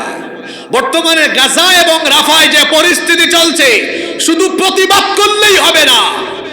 এই মুহূর্তে বর্তমান এই পরিস্থিতিতে গাজা এবং রাফায় অসভ্য বর্বর ইহুদিরা যে গণহত্যা চালিয়েছে, মজলুম মুসলমানদের পক্ষে লড়াই করা, ইসরায়েলের বিরুদ্ধে এই মুহূর্তে জিহাদ করা, যুদ্ধ করা 200 কোটি মুসলমানদের জন্য ফরজে আইন হয়ে গিয়েছে।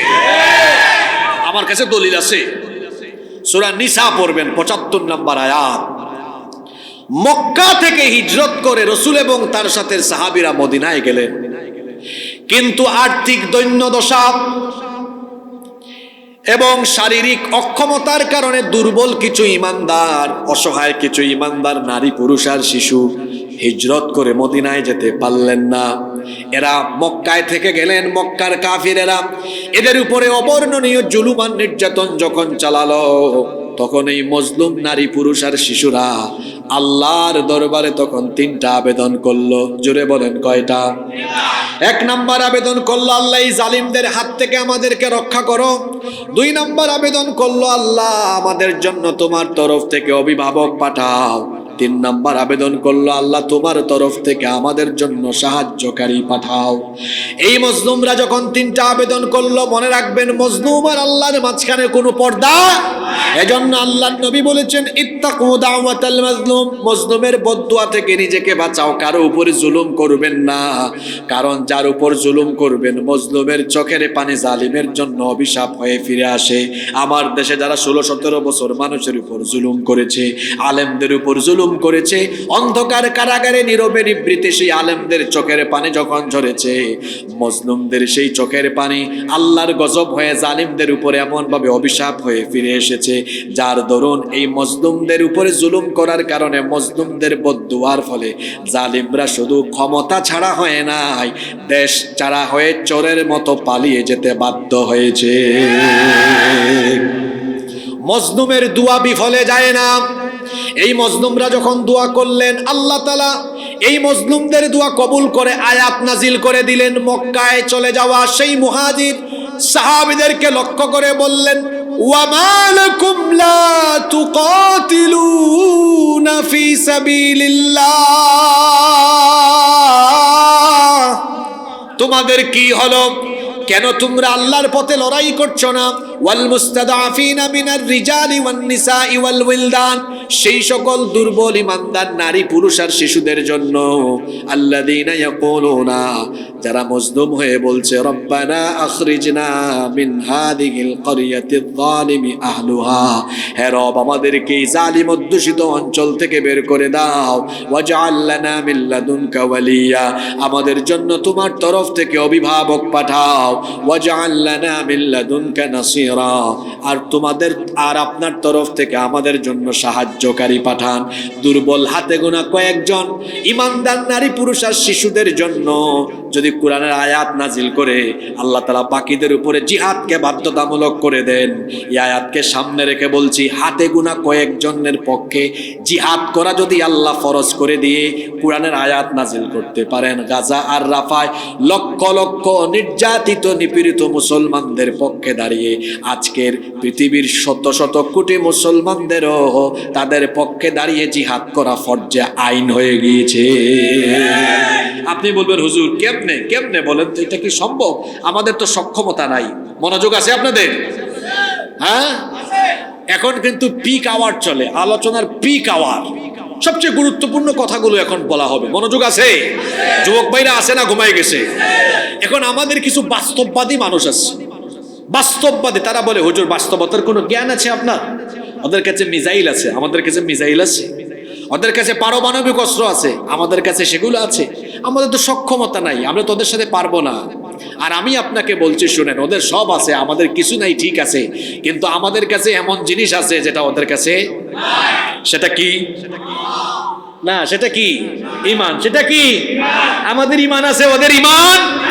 বদরের ময়দানে 313 জনের সবার কাছে অস্ত্র শস্ত্র বেশি ছিল না, কাফেরদের সবার কাছে অস্ত্র ছিল, কিন্তু বদরের ময়দানের প্রত্যেকটা মুমিনের ভেতরে ঈমান ছিল, কাফেরদের কাছে ঈমান ছিল না।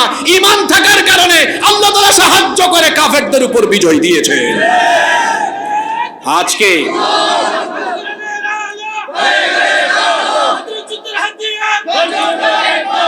সম্মানিত উপস্থিতি, আজকে আমাদের যে জিনিসের সবচেয়ে বড় অভাব সেটা মিসাইল নয়, পারমাণবিক অস্ত্র নয়। আমাদের কাছে সবচেয়ে যে জিনিসের অভাব সেটা হলো ঈমান। কিসের অভাব? আচ্ছা, যে অঞ্চল নিয়ে কথা বলতেছি ওই অঞ্চলের নাম কি? ফিলিস্তিন। বলেন এই অঞ্চলের নাম কি? ফিলিস্তিন, জেরুজালেম, মসজিদে আকসা। অতীতে কোন যুগে সক্ষমতার অস্ত্র দিয়ে বিজয় হয় নাই, এটা বিজয়ী হয়েছে আল্লাহর সাহায্যে। আমি আপনাকে কুরআন থেকে হাদিস থেকে শোনাব। মনোযোগ আছে সবার? মুসা নবীর ওই কাহিনী তো সবাই জানেন, যে মুসা নবী তার উম্মত নিয়ে সাগর পাস হয়ে চলে গেলেন, আর ফেরাউন তার দলবলকে আল্লাহ সাগরে ডুবায়া শেষ করে দিলেন। এতটুকু তো সবার জানা। মুসা নবী যখন তার উম্মত নিয়ে ওই পারে চলে গেলেন, তিনি তার উম্মত নিয়ে এখন কোথায় যাবেন? তারা কোনো দিক বিদিক পাচ্ছেন না, কোথায় যাবেন, কোন দিকে যাবেন কিছুই জানেন না। আল্লাহ তাআলা বললেন, হে আমার নবী মুসা, তুমি তোমার উম্মত নিয়ে আল আরদুল মুকাদ্দাসা, জেরুজালেম, ফিলিস্তিন, মসজিদে আকসার আশপাশের এই অঞ্চলটাকে বলা হয়েছে কোরআনে আরদুল মুকাদ্দাসা, পবিত্র ভূমি। সুবহানাল্লাহ পড়েন। তুমি তোমার উম্মত নিয়ে পবিত্র ভূমি জেরুজালেমে চলে যাও। শুনতেছেন আপনারা? খুব জরুরি ঘটনা কিন্তু এটা। মুসা নবী বললেন, আল্লাহ আমি ওই জায়গায় কেমনে যাব? কারণ ওই জায়গাকে তো বর্তমানে দখল করে রেখেছে আমালিকা সম্প্রদায়। জোরে বলেন কোন সম্প্রদায়? আমালিকা সম্প্রদায়। সবাই বলেন কোন সম্প্রদায়?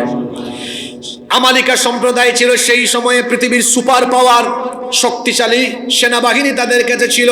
মুসা নবী বললেন, আল্লাহ আমি আমার দুর্বল উম্মত নিয়ে যদি সেখানে যাই, আমালিকা সম্প্রদায় তো একবারে পিষে ফেলবে। আমরা কি করে যাব সেখানে? আমাদের অস্ত্র শস্ত্র কিছুই নাই, ওরা তো সব দিক থেকে সমৃদ্ধ। আল্লাহ তাআলা বললেন, মুসা কে বলেছে তোমার সাথে কিছু নাই? তোমার সাথে তো আমি আছি। সুবহানাল্লাহ। আল্লাহ যার সাথে আছেন তাকে কি কেউ মোকাবেলা করতে পারে নাকি? আল্লাহ বললেন, মুসা নবী তুমি শুধু তোমার উম্মত নিয়ে সেখানে যাও, জিহাদের উদ্দেশ্যে যাও। লড়াই তোমার উম্মতকে করা লাগবে না, শুধু তোমার উম্মত নিয়ে যদি সেখানে যাও, তারা যদি ঈমান নিয়ে দাঁড়াতে পারে, আমি আল্লাহ তাআলা ফেরেশতার মাধ্যমে বিজয় দিয়ে ওই ভূমির ভাগ্য তোমার উম্মতের জন্য আমি লিখে দিব। এই ঘটনা আমি বানিয়ে বানিয়ে বলছি না, শুনেন। কোরআনে কারীমের 5 নম্বর সূরা সূরাতুল মাইদা এর 21 থেকে 26 নম্বর আয়াতে এই ঘটনা এসেছে। মুসা নবী এবার তার উম্মতকে বললেন, ইয়া কওমি দুখুলুল আরদাল মুকাদ্দাসাতাল্লাতী কাতাবাল্লাহু লাকুম ওয়া লা তারতাদ্দু আলা আদবারিকুম ফাতানকালিবু খাসিরিন। তিনি বললেন, হে আমার সম্প্রদায়, আল্লাহ আদেশ করেছেন এই পবিত্র ভূমিতে প্রবেশ করো। আল্লাহ তাআলা আদেশ করেছেন সেখানে যাওয়ার জন্য। আল্লাহ এই ওয়াদাও করেছেন যদি তোমরা সেখানে আমার সাথে যাও, ওই ভূমি আল্লাহ তোমাদের ভাগ্যে লিখে দিবেন। সুবহানাল্লাহ। মুসা নবী এই কথাও বললেন, ওয়ালা তারতাদ্দু আলা আদবারিকুম, খবরদার পিছন ফিরে যেও না। যুদ্ধের ময়দান থেকে পলায়ন করা হলো কবিরা গুনাহ, পিছনে ফিরে যেও না, পলায়ন করো না। যদি করো তাহলে ফাতানকালিবু খাসিরিন, তোমরা ক্ষতিগ্রস্ত হয়ে যাবে। মুসা নবী যখন তার উম্মতকে আল্লাহর এই ওয়াদার কথা শুনলেন, তার উম্মত তখন জবাব দিল। তার উম্মত তখন বলল, ক্বালু ইয়া মূসা ইন্না ফিহা কওমান জাব্বারিন ওয়া ইন্না লান নাদখুলাহা হাত্তা ইয়াখরুজু মিনহা ফাইন ইয়াখরুজু মিনহা ফাইন্না দাখিলুন। তারা বলল, হে মূসা, তুমি কি জানো না, ইন্না ফিহা কওমান জাব্বারিন, সেখানে প্রতাপশালী শক্তিশালী এক সম্প্রদায় রয়েছে যারা ওই এলাকা শাসন করে। আমরা কি করে তাদের মোকাবেলা করব? এদের অস্ত্র শস্ত্র আছে, এদের প্রশিক্ষিত শক্তিশালী সেনাবাহিনী আছে। আমরা দুর্বল হয়ে অস্ত্র শস্ত্র ছাড়া কি করে তাদের বিরুদ্ধে লড়াই করব? এরা যদি নিজে থেকে ওখান থেকে বের না হয় আমরা যাব না। দেখেন, আল্লাহ ওয়াদা করেছেন গেলেই বিজয় দিবেন কে? জোরে বলেন কে? বিজয়ের এই ওয়াদা শোনার পরেও এমন বেয়াদবিমূলক কথা বলল। বনি ইসরাইলের 12 গোত্রের মধ্যে 10 জন গোত্রের নেতা, 10 জন লিডার একই রকম জবাব দিল। কিন্তু 2 জন নেতা ছিলেন বড় আল্লাহওয়ালা, 2 জন ছিলেন বড় পরহেজগার নেতা। তাফসীরে এসেছে এদের একজনের নাম হচ্ছে ইউশা বিন নুন আলাইহিস সালাম, আরেকজনের নাম হলো কালিব বিন ইউকেন্না। এই 2 জন তখন বললেন, ক্বালা রাজুলানি মিনাল্লাযীনা ইয়াখাফুনা আন'আমাল্লাহু আলাইহিম আদখুলু আলাইহিমুল বাবা ফাইযা দাখালতুমুহু ফাইন্নাকুম গালিবুন আলাল্লাহি ফাতাওয়াক্কালু ইন কুনতুম মুমিনিন। এই 2 জন পরহেজগার আল্লাহওয়ালা নেতা তখন বললেন, কি করে তোমরা এমন কথা বলতে পারলে? যেখানে আল্লাহ সরাসরি ওয়াদা করেছেন গেলেই বিজয় দান করে দিবেন, এমন কথা বলো না। চলো আমরা যাই, আমাদের উচিত আল্লাহর উপর তাওয়াক্কুল করা, কারণ মুমিনরা ভরসা করবে একমাত্র কার উপরে? আস্তে বলবেন না, জোরে বলেন, কার উপরে? কিন্তু বাদবাকি নেতারা বলল, না, নেভার এভার, কখনোই আমরা সেখানে যাব না। তারা সরাসরি বলল, ক্বালু ইয়া মূসা ইন্না লান নাদখুলাহা আবাদান মা দামু ফিহা ফাযহাব আনতা ওয়া রাব্বুকা ফাকাতিলা ইন্না হাহুনা কাঈদুন। তারা বলল, আমরা কখনোই সেখানে প্রবেশ করব না। মুসা, তুমি এক কাজ করো, যেহেতু আল্লাহ তাআলা তোমাকে আদেশ করেছেন জিহাদের জন্য, সুতরাং তুমি আর তোমার রব, তোমরা 2 জন গিয়ে কাফেরদের বিরুদ্ধে যুদ্ধ করো, আর আমরা বাকিরা এখানে বসে বসে এই দৃশ্যটা উপভোগ করি। নাউজুবিল্লাহ। কি বেয়াদব উম্মত! এই কথা যখন তারা বলল, মুসা নবী তখন বললেন, ক্বালা রাব্বি ইন্নী লা আমলিকু ইল্লা নাফসি ওয়া আখি ফাফরুক বাইনানা ওয়া বাইনাল কওমিল ফাসিকিন। তিনি বললেন, হে রব, আমার আর আমার ভাইয়ের উপর আমার আধিপত্য আছে, কিন্তু বাকিদের উপর তো আমার কোনো করণীয় নাই। জোর করে তো তাদেরকে আমি মানাতে পারবো না, সুতরাং তাদের আর আমার ব্যাপারে তুমি একটা সিদ্ধান্ত নিয়ে নাও। আল্লাহ তাআলা তখন ফয়সালা করে দিলেন, ক্বালা فإنها محرمة عليهم 40 سنة يتيهون في الأرض فلا تأس على القوم الفاسقين। আল্লাহ বললেন, আমি তো ওয়াদা করেছিলাম গেলেই তো বিজয় দিয়ে দিতাম, যেহেতু গেল না, বেয়াদবি করলো মুসা নবী তোমার সাথে, বলতেছে তুমি আর তোমার আল্লাহ যুদ্ধ করো। এই বেয়াদবদেরকে আমি শাস্তি করলাম। আমি বলেছিলাম গেলেই ওয়াদা করলাম এই ভূমি তাদের ভাগ্যে লিখে দিব, যেই ভূমি তারা পেয়ে যেত গেলেই, এটা এখন আর পাবে না। 40 বছরের জন্য আমি নিষিদ্ধ করলাম, যে জায়গায় আছে ওই জায়গাতে 40 বছর এরা দিগ্ভ্রান্ত হয়ে ঘুরে বেড়াবে। 40 বছরের উন্মুক্ত কারাগার, উন্মুক্ত জেলখানায় বন্দিত্ব দশায় তারা থাকবে। ময়দানে তিহ প্রান্তরে এরা 40 বছরের উন্মুক্ত কারাগারে ঢুকে গেল। কি কারাগার জোরে বলেন? উন্মুক্ত কারাগার মানে বুঝছেন, চতুর্দিকে কোনো দৃশ্যমান দেয়াল নাই, শিকল নাই। এরা এমন এক মুসিবতে বলল, খেয়াল করেন, প্রতিদিন ভোরবেলা সকালবেলা তারা তাদের বাড়ির উদ্দেশ্যে, মিশরের উদ্দেশ্যে হাঁটা আরম্ভ করে। সূর্যাস্তের টাইমে দেখে সকালবেলা যেখান থেকে হাঁটা আরম্ভ করছে, সন্ধ্যাবেলা ওই জায়গায় আবার আসছে। মানে বিষয়টা হইলো এমন, মীরনগর থেকে সকালে হাঁটা আরম্ভ করছে, সন্ধ্যায় দেখে এখনো মীরনগরেই আছে। এই মুসিবত কত বছরের জন্য? শুধু হাসলে হবে না, কাহিনীটা শুনলে হবে না, শিক্ষা নিতে হবে। জিহাদের হুকুম আসার পরে, জিহাদের পরিস্থিতি তৈরি হওয়ার পরে এরা জিহাদে না যাওয়ায় আল্লাহর গজবে পড়েছিল। আজকে ফিলিস্তিনে মজলুম ফিলিস্তিনিদের উপরে অসভ্য দখলদার ইহুদিরা যে গণহত্যা চালাচ্ছে, এই ইহুদিরা আল্লাহর গজবে পড়বে, এতে কোনো সন্দেহ নাই। তবে এই মজলুমদের এই জুলুম দেখেও পৃথিবীতে মুসলমান যারা এদের পক্ষে দাঁড়ায়নি, কথা বলেনি, ইহুদিদের উপরে আল্লাহর গজব যখন পড়বে, তার আগে এই মুনাফিক নামদারি মুসলমানদের উপর আল্লাহর গজব পড়বে। এটা এখান থেকে শিক্ষা নেন আপনি, এদের উপর গজব আসে নাই। আচ্ছা খেয়াল করে শুনেন, কাহিনী কিন্তু সামনে আরো মজা, আমাদের জন্য অনেক শিক্ষা আছে। মনোযোগ আছে? কষ্ট হচ্ছে আপনাদের? মোনাজাত দিয়ে দিব। এই বিপদ আসলো মুসিবত এদের উপর কত বছরের জন্য? উন্মুক্ত কারাগার।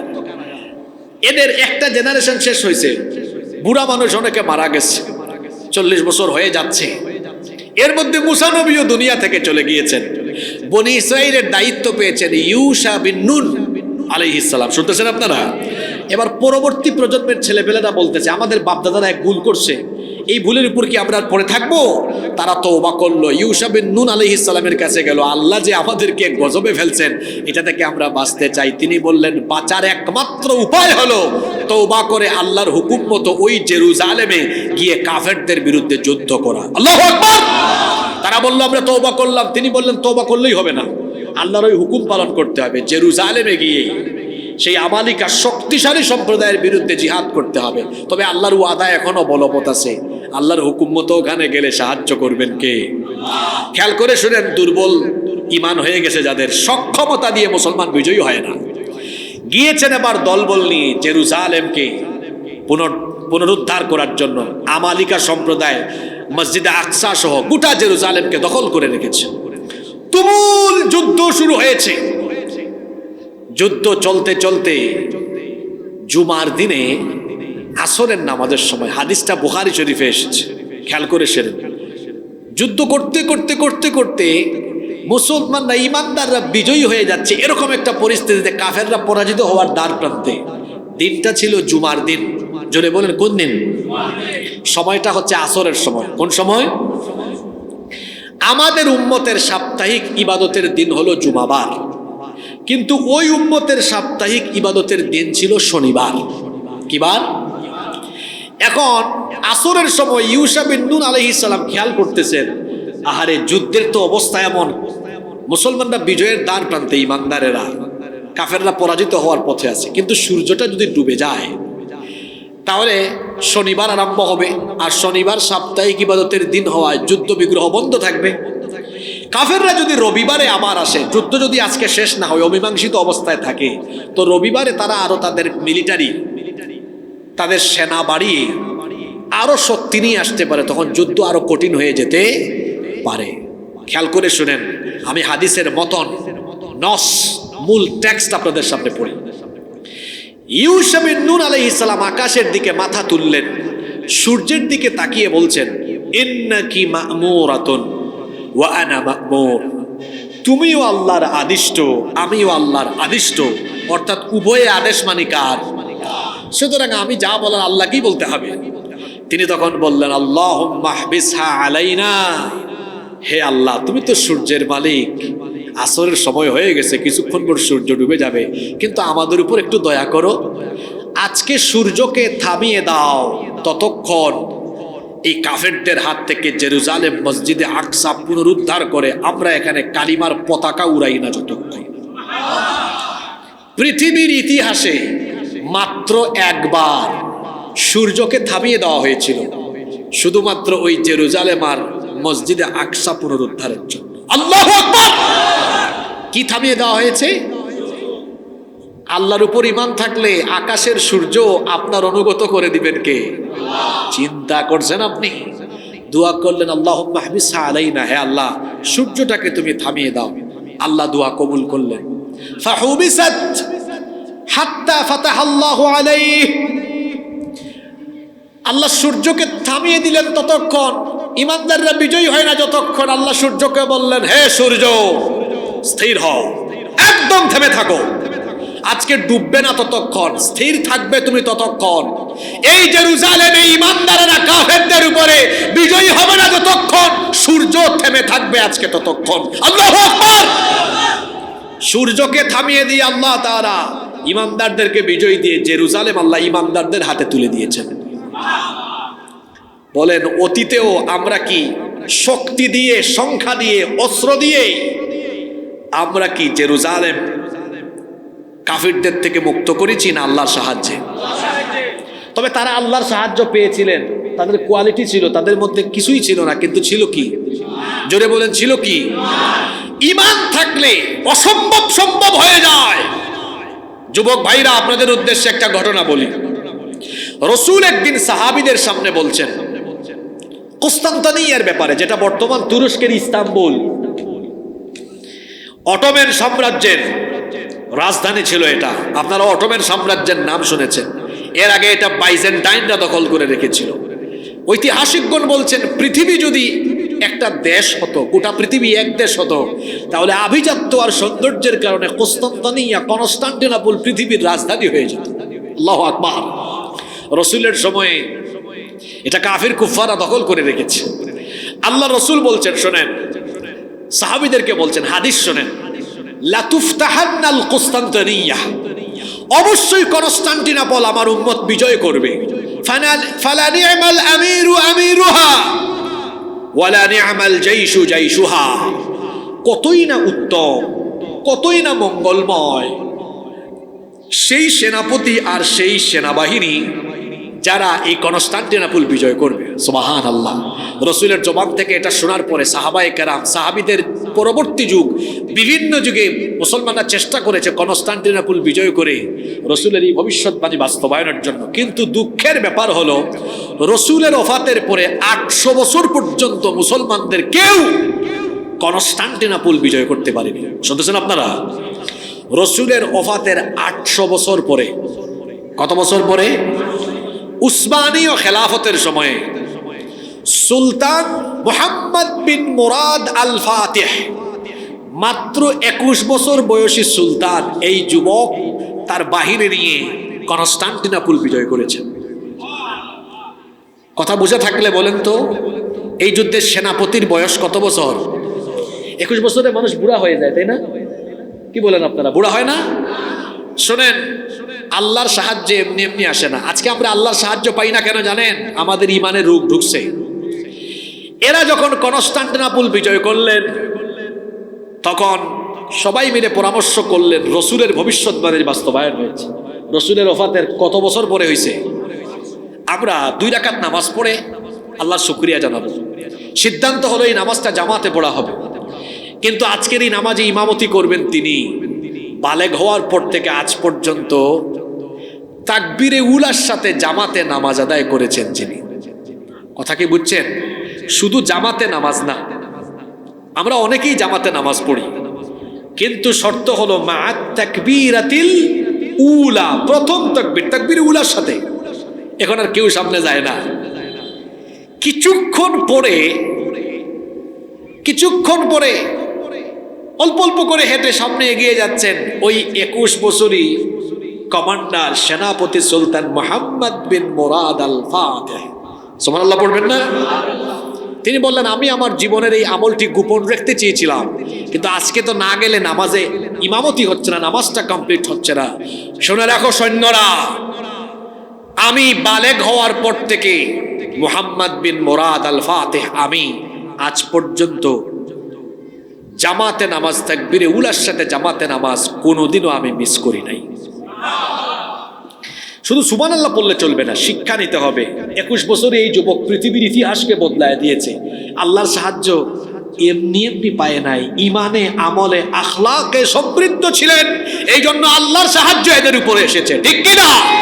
আজকে আমরা আল্লাহর সাহায্য পাই না কেন জানেন? আমাদের কাছে ওয়াজও ভালো লাগে, গানও ভালো লাগে, আমাদের কাছে নামাজও ভালো লাগে, সুদও ভালো লাগে, ঘুষও ভালো লাগে, আমাদের কাছে নামাজ রোজা হজ যাকাতও ভালো লাগে, তথাকথিত শয়তানি কুফরি তাগুতি মতবাদ নেতা নেত্রীর তৈরি করা আদর্শ আর রাজনীতিও আমাদের ভালো লাগে।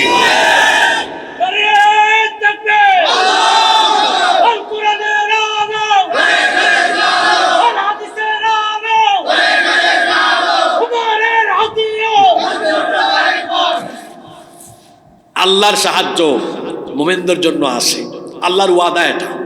মুমিনদেরকে কিয়ামত পর্যন্ত আল্লাহ সাহায্য করবেন, এই ওয়াদা কার? ওয়ালা তাহিনু ওয়ালা তাহজানু ওয়া আনতুমুল আ'লাউনা ইন কুনতুম মুমিনিন। মুমিন হলে সাহায্য করবেন কে? আমরা কি মুমিন হতে পেরেছি?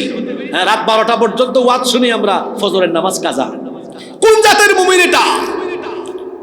জাতীয় কবি বলেছেন, ঘুমাইয়া কাজা করেছ ফজর, তখনও জাগনে যখন জোহর, হেলায় খেলায় কেটেছে আসর, মাগরিবের ওই শুনি আজান, এখনো জামাতে হওরে শামিল, এখনো এর সাথে আছে স্থান, বাজিছে দামামা বাদরে আমামা, শির উঁচু করি মুসলমান, দাওয়াত এসেছে নয়া জামানার, ভাঙা কেল্লায় উড়ে নিশান। তার কবিতার প্রতিটি লাইনে আমাদের জীবনের বাস্তবতা ফুটে উঠেছে। ঘুম থেকে উঠে সকাল 10টায়, তার বাপ তার নামও রাখছে ফজর আলী, কিন্তু তার ফজর নাই। আমাদের দেশে বহু মানুষের নামের সাথে কামের কোনো মিল। তার বাপ তার নাম রেখেছে রমজান আলী, রমজান মাসে গাঞ্জা টানে। তার বাবা তার নাম রেখেছে ফজর আলী, ফজরের টাইমে ঘুমায়। তার বাপ তার নাম রেখেছে কুরবান আলী, সামর্থ্য আছে, কিপটা বেটা কুরবানি দেয় না। তার বাপ তার নাম রেখেছে ইমান আলী, ইমান আলীর ইমানের কোনো খবরই নাই, সুদ খায়, ঘুষ খায়, চাঁদাবাজি টেন্ডারবাজি করে। ইমান আলীর নামে ইমান আলী, কাজে করবে বেঈমান আলী। এই যদি হয় মুসলমানদের অবস্থা, কি করে এদের উপর আল্লাহর সাহায্য আসবে? হে পৃথিবীর মুসলমানেরা, নিজের ইমান আমল আখলাককে সমৃদ্ধ করো, গোটা পৃথিবী আল্লাহ তোমাদের পায়ের তলায় ফেলে দিবেন। আমাদের পূর্বপুরুষরা হাতে গোনা কয়েকজন পৃথিবীকে কাঁপিয়ে দিয়েছে, পৃথিবী দাপিয়ে বেরিয়েছে। ওমর রাদিয়াল্লাহু আনহু, আচ্ছা বলেন তো, ওমর রাদিয়াল্লাহু আনহুর সময় মুসলমান বেশি ছিল না এখন বেশি? জোরে বলেন। তো ওমর রাদিয়াল্লাহু আনহু এত অল্প মুসলমান নিয়ে শাসন করছেন কতটুকু? কথা বলেন না কেন? জোরে বলেন। আর আমরা পৃথিবীতে এখন সবচেয়ে বেশি নির্যাতিত। তারা সংখ্যায় কম ছিলেন, তাদের কোয়ান্টিটি কম ছিল, কিন্তু ইমানি কোয়ালিটি আমাদের থেকে বেশি ছিল। আমাদের এখন কোয়ান্টিটি বেশি, কিন্তু কোয়ালিটি নাই। আল্লাহর কসম করে এখান থেকে বলে গেলাম, আমরা যদি আমাদের পূর্বপুরুষদের মতো ইমানি কোয়ালিটিতে সমৃদ্ধ হতে পারি, গোটা পৃথিবী মুসলমানরা আবারও শাসন করবে, কেউ মুসলমানদেরকে দমাতে পারবে না। আজকে আমার পাশের দেশে দেখেন, ভারতে 2-3 দিন ধরে কাশ্মীরের ঘটনাকে কেন্দ্র করে এই কয়েকদিনে মুসলমানদেরকে তারা চরম নির্যাতন করছে। আমার কেন জানি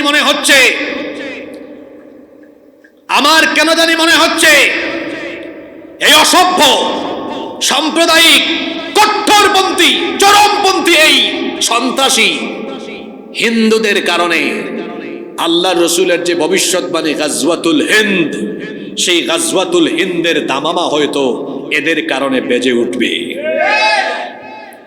আপনারা ঘুমাই গেছেন নাকি? আমি আপনাদেরকে একটা ঘটনা শোনাইয়া তারপরে শেষ করব। মনোযোগ আছে তো? আল্লাহ রসুল বলে গিয়েছেন, কিয়ামতের আগে এই ভারতবর্ষে একটা যুদ্ধ হবে, গাজওয়াতুল হিন্দ। এই ভারতবর্ষে একটা যুদ্ধ হবে। আমি কি হাদিসটা বলবো?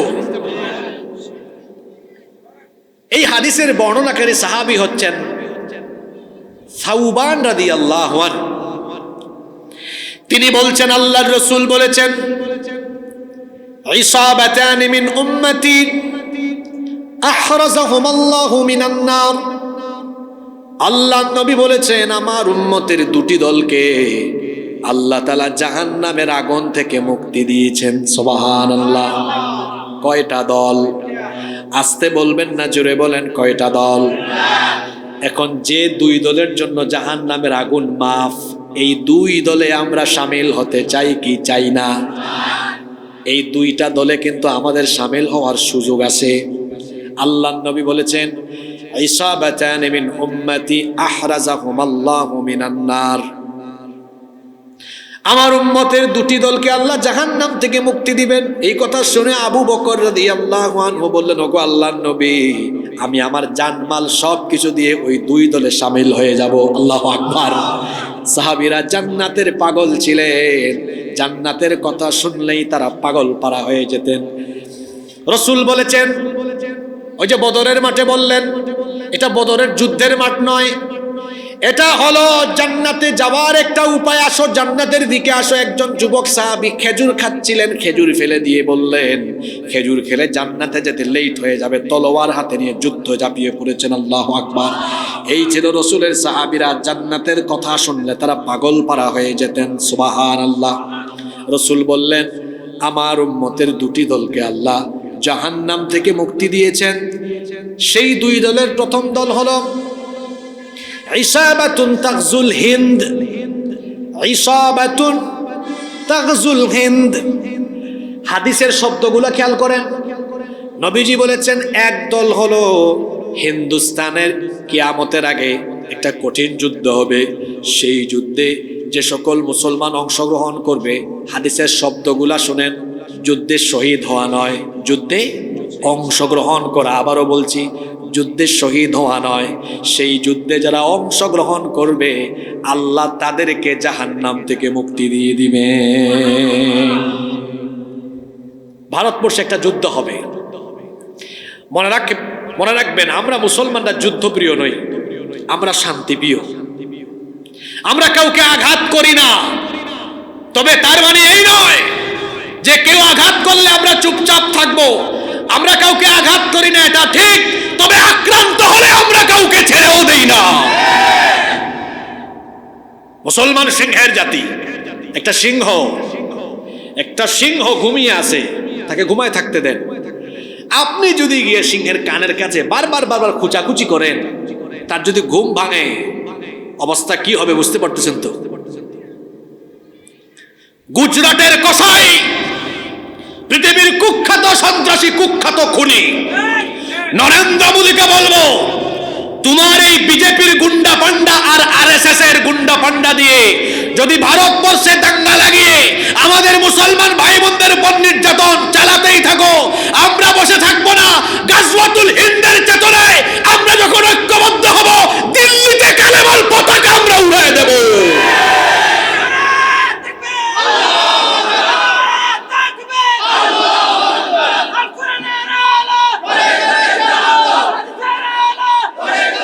আপনারা তো অনেকে ভারতে যান, ভারতে যান না? আমিও 2-3 বার গিয়েছি, কিন্তু 2017 পরে আর যাইতে পারি না। 17 সালে একবার লাস্ট গেলাম, যখন এয়ারপোর্টে আটকে দিয়েছে, হ্যারেস করেছে। ওরা তো আবার এইরকম আমাদের মতো জুব্বা টুব্বা দেখলে, টুপি দাড়ি দেখলে খুব ভয় পায়। কলকাতা এয়ারপোর্টে আটকায় রেখে বিদায় করে দিয়েছে। এরপর থেকে আর যাই না। কিন্তু প্রায় 8-10টা স্টেট ঘুরেছি, বিশেষ করে যে সকল জায়গাগুলোতে আমাদের পূর্বপুরুষদের তৈরি করা স্থাপনা, নিজের চোখে সেগুলো দেখেছি। এই ভারতে সুন্দর সুন্দর যা আছে সব কিন্তু মুসলমানরা নিজের হাতে তৈরি করেছে। আগ্রার তাজমহল, লাল কেল্লা, আগ্রা ফোর্ট যেটাকে বলা হয়, তারপরে কুতুব মিনার, শীষ মিনার, দিল্লির শাহী মসজিদ, সব তো মুসলমানদের হাতে করা। এই ভারতবর্ষকে মুসলমানরা 800 বছর শাসন করেছে, কিন্তু মুসলমানরা তো কখনো কোনো অমুসলিমের গায়ে হাত তুলে নাই, কারো মন্দির পুরায় নাই, উড়াইছে? মানুষ মাটির নিচে খনিজ সম্পদ পায়, আর এই শয়তানরা মাটির নিচে খালি মসজিদ পায়। কথা বুঝেন না এমা? আমরা কখনো কোনো মন্দির দখল করে মসজিদ বানাই নাই। 47 সালে ইস্ট ইন্ডিয়া ভারত থেকে গিয়েছে, ব্রিটিশ মুক্ত হয়েছে ভারত। ওই ভারতের স্বাধীনতা আন্দোলনেও কিন্তু হিন্দুদের চেয়ে মুসলমানদের অবদান বেশি। এটা আমি ফাঁকা বলি আর এখানে চাপাবাজি করে যাচ্ছি না। ওই দিল্লিতে গেলে ইন্ডিয়া গেট ঘুরে আসবেন, আমি নিজে গিয়েছি সেখানে, ইন্ডিয়া গেট।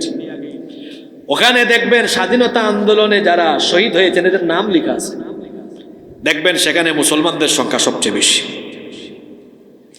ভারতের স্বাধীনতা আন্দোলনের জন্য মুসলমানরা বেশি রক্ত দিয়েছে। আমরা কখনো অমুসলিমদের গায়ে হাত তুলি নাই, মন্দির পুরাই নাই।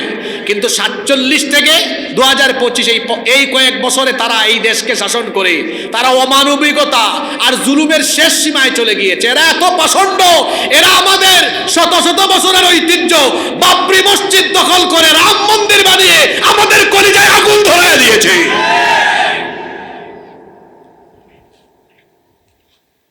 আপনাদের মনে আছে কিনা, তাবরিজ নামক এক যুবককে পিটিয়ে পিটিয়ে হত্যা করেছে জয় শ্রীরাম না বলার কারণে।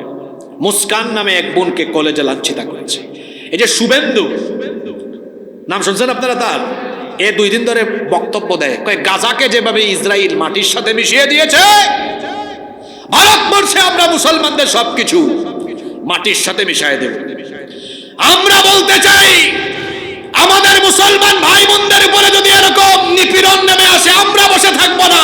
আমরাও গাজওয়াতুল হিন্দের চেতনায় কালেমার ঝান্ডা হাতে নিয়ে তোমাদের দিল্লিতে আমরা ইসলামের পতাকা উড়াবো।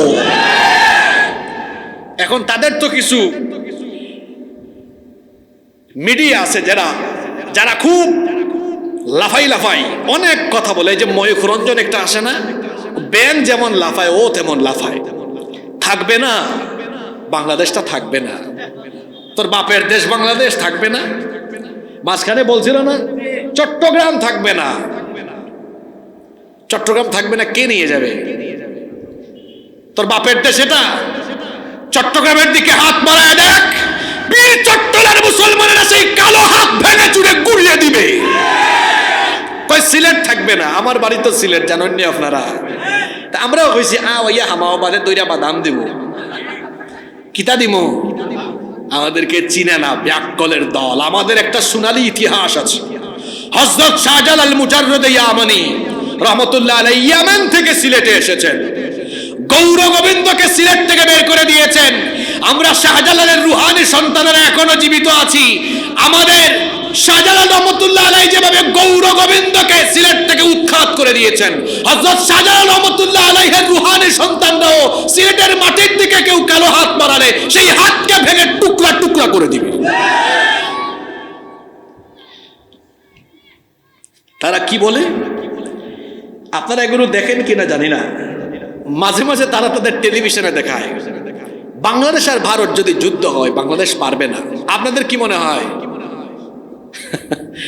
সন্দেহ আছে? হ্যাঁ, শোনেন, হাদিসও বলে যাব, বাস্তবতা দিয়েও বোঝাবো। যদি কোনো কারণে বাংলাদেশ আর ভারতের কোনোদিন যুদ্ধ হয়, বাংলাদেশের সাথে এরা পারবে না। ভৌগোলিক কারণে পারবে না, রাজনৈতিক কারণেও। কারণ বাস্তবিক কারণে দেখবেন বাংলাদেশের সাথে ভারতের যুদ্ধ হলে চীন এসে বাংলাদেশের পক্ষ নেবে। আর আমাদের আশেপাশে আরো 2-4টা দেশ আছে, এটার নাম আর বললাম না, যাদের কাছে পারমাণবিক অস্ত্রশস্ত্র আছে, এর একদম জামাতের সাথে খাড়াই থাকবে। বাস্তবিক কারণেও ভারত পারবে না।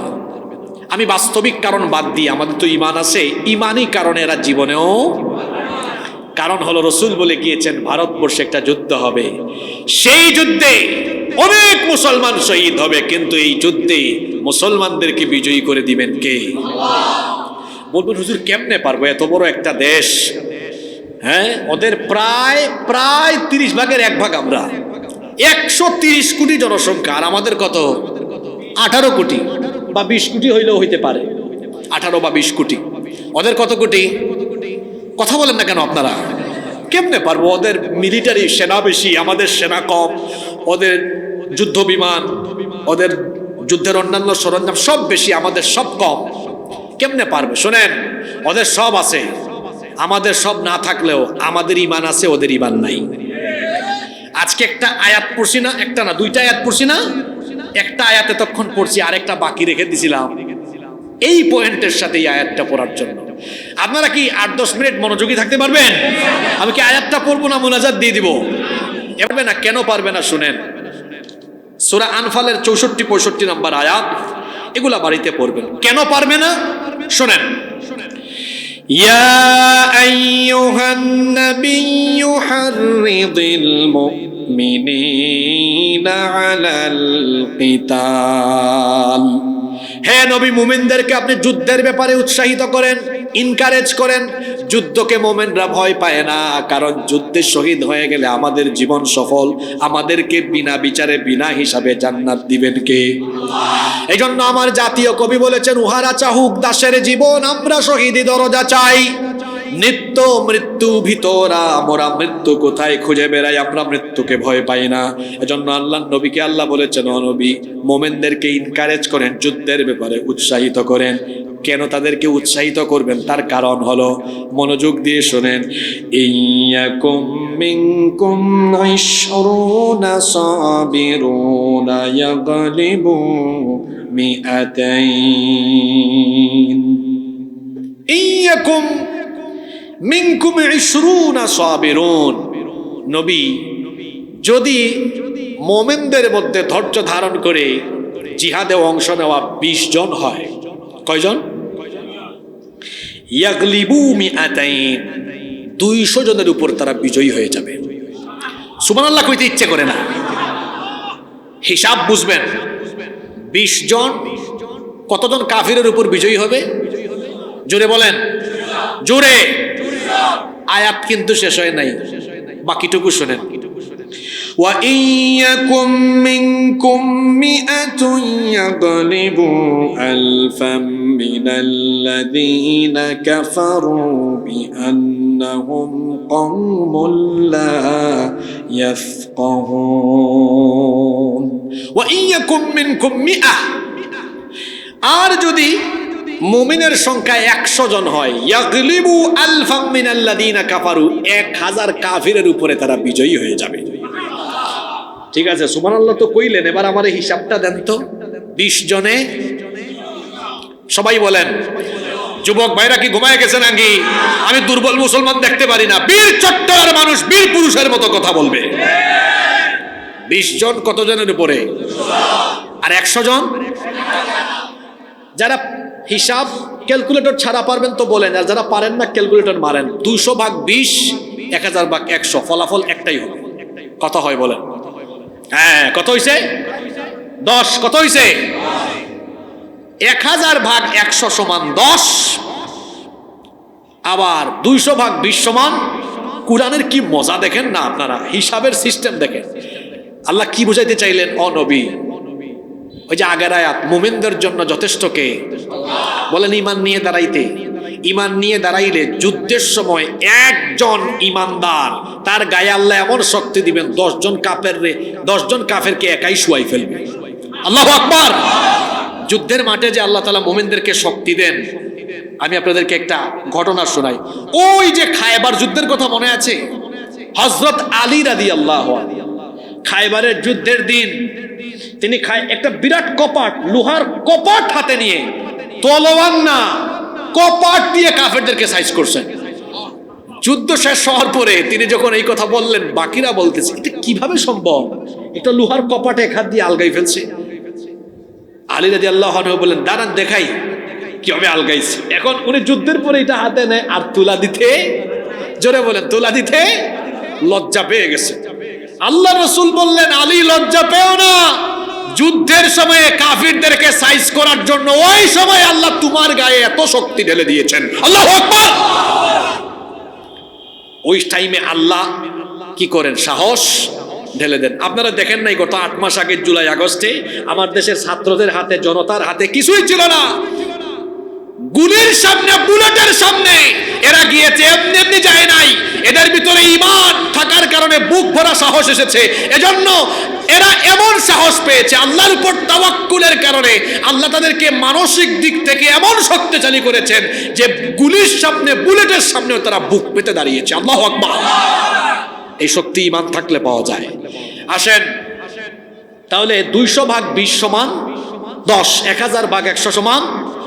এখন তারা যে বলে আমরা পারবো না, আমরা কেমনে পারবো এটা কোরআন দিয়ে আপনাকে বুঝাই। আমাদের 18 কোটি মানুষ আছে, তার মধ্যে মুসলমান হইল 14 কোটি। কত কোটি? এই 14 কোটি যদি ঈমান নিয়ে দাঁড়ায় তখন তারা কিন্তু 14 কোটি থাকে না, তারা 14 কোটি। তখন 14 কোটি গুণ 10 হয়। 14 কোটি 10 গুণ হইলে কত হয়? হিসাব নিকাশে তো কাঁচা কেন আপনারা? 14 কোটি গুণ 10 সমান কত? 100। বদরে 313 আর ওইদিকে কি ছিল? কাফির 1000 ছিল, কিন্তু 313 জন পাওয়ারে কত হয়েছে বুঝছেন তো আপনারা? কাফিররা কেন একদম নাকানো চুবানো খাইছে। এখন তারা বলে তাদের 130 কোটি জনসংখ্যা, এর মধ্যে 30 কোটি কিন্তু আমাদের বলতে বুঝেন নাই? মুসলমান। থাকলো কত বলেন না কেন? থাকলো কত? আমরা এদিকে 14 কোটি গুণ 10 কত হয়? 100। আর ওইদিকে 30 কোটি গুণ 10 কত হয়? কথা বলেন। 300 কোটি। এবার একটু যোগ করেন, 300 কোটি যোগ 140 কোটি। হিসাব নিকাশ কি আমি আমার নিজের মন গড়া করি না কোরআন দিয়ে করি? জোরে বললেন কি দিয়ে করি? তো 300 কোটি আর 140 কোটি সমান কত? 400। আপনাদের এলাকায় আপনারা কি বলেন? পাটা পুতাইল বলেন নাকি? ওই যে মরিচ পিষে, আদা পিষে, কি বলেন ভাই আপনারা? আমি তো আপনাদের সব ভাষা পারিও না। পুতা পাটাইল বালা, আপনারা লোকে তো আমরা ভাষা মিলে গেছে, দেখলাম মাত মিলছে। সিলেট আর চট্টগ্রামের ভাষায় অনেক মিল আছে। আপনাদের ভাষা আর আমাদের ভাষায় অমিল থাকলেও আপনাদের কালচার আর আমাদের কালচার কিন্তু এক, ভাষাও ভিন্ন। আপনাদের ভাষা আপনারা ছাড়া কেউ বুঝে না, এখানে আসলে বলবে বাজি কেন আসো গমাসন। আর আমাদের সিলেট গেলে আপনারা বলবে কিতাব আইসাব বালানি আউকা খাউকা বউকা যাউকা। ওইদিকে 30 কোটি, এইদিকে 10 কোটি। 30-এ হয় 300, 10-এ আর সরি এদিকে 14-এ হয় কত? 100। পাটা পুতাইলের মাঝখানে যা আসলে, পাটা পুতাইলের মাঝখানে কিছু দিলে তা যেমন একেবারে কিমা কিমা হয়ে যায়, একেবারে যেভাবে পিষে একেবারে মিহি হয়ে যায়। শুনে রাখো, বিজেপির সন্ত্রাসীরা, গুজরাটের কসাই, আরএসএস এর গুন্ডা, নরেন্দ্র মোদী সহ বিজেপির সকল সন্ত্রাসীদেরকে বলছি, আমাদের দিকে আঙ্গুল তুলে কথা বলো না। আমরা সিংহের জাতি, ঘুম ভাঙাইও না। আমরা যুদ্ধপ্রিয় নই, আমরা শান্তিপ্রিয়।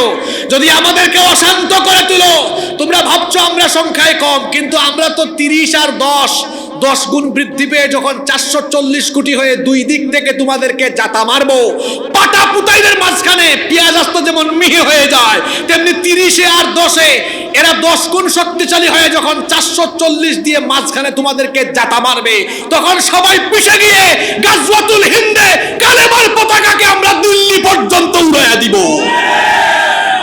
মোকাবেলা করতে পারবা? তাহলে ভারতবর্ষে একটা যুদ্ধ হবে, গাজওয়াতুল হিন্দ।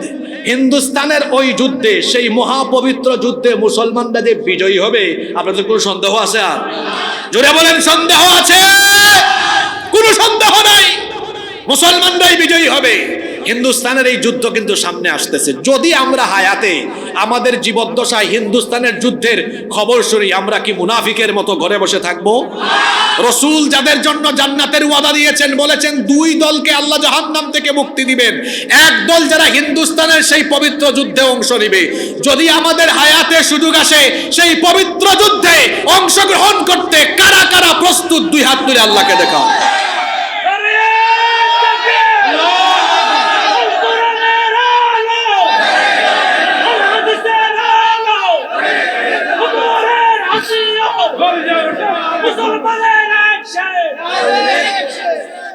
হাতগুলো নামান।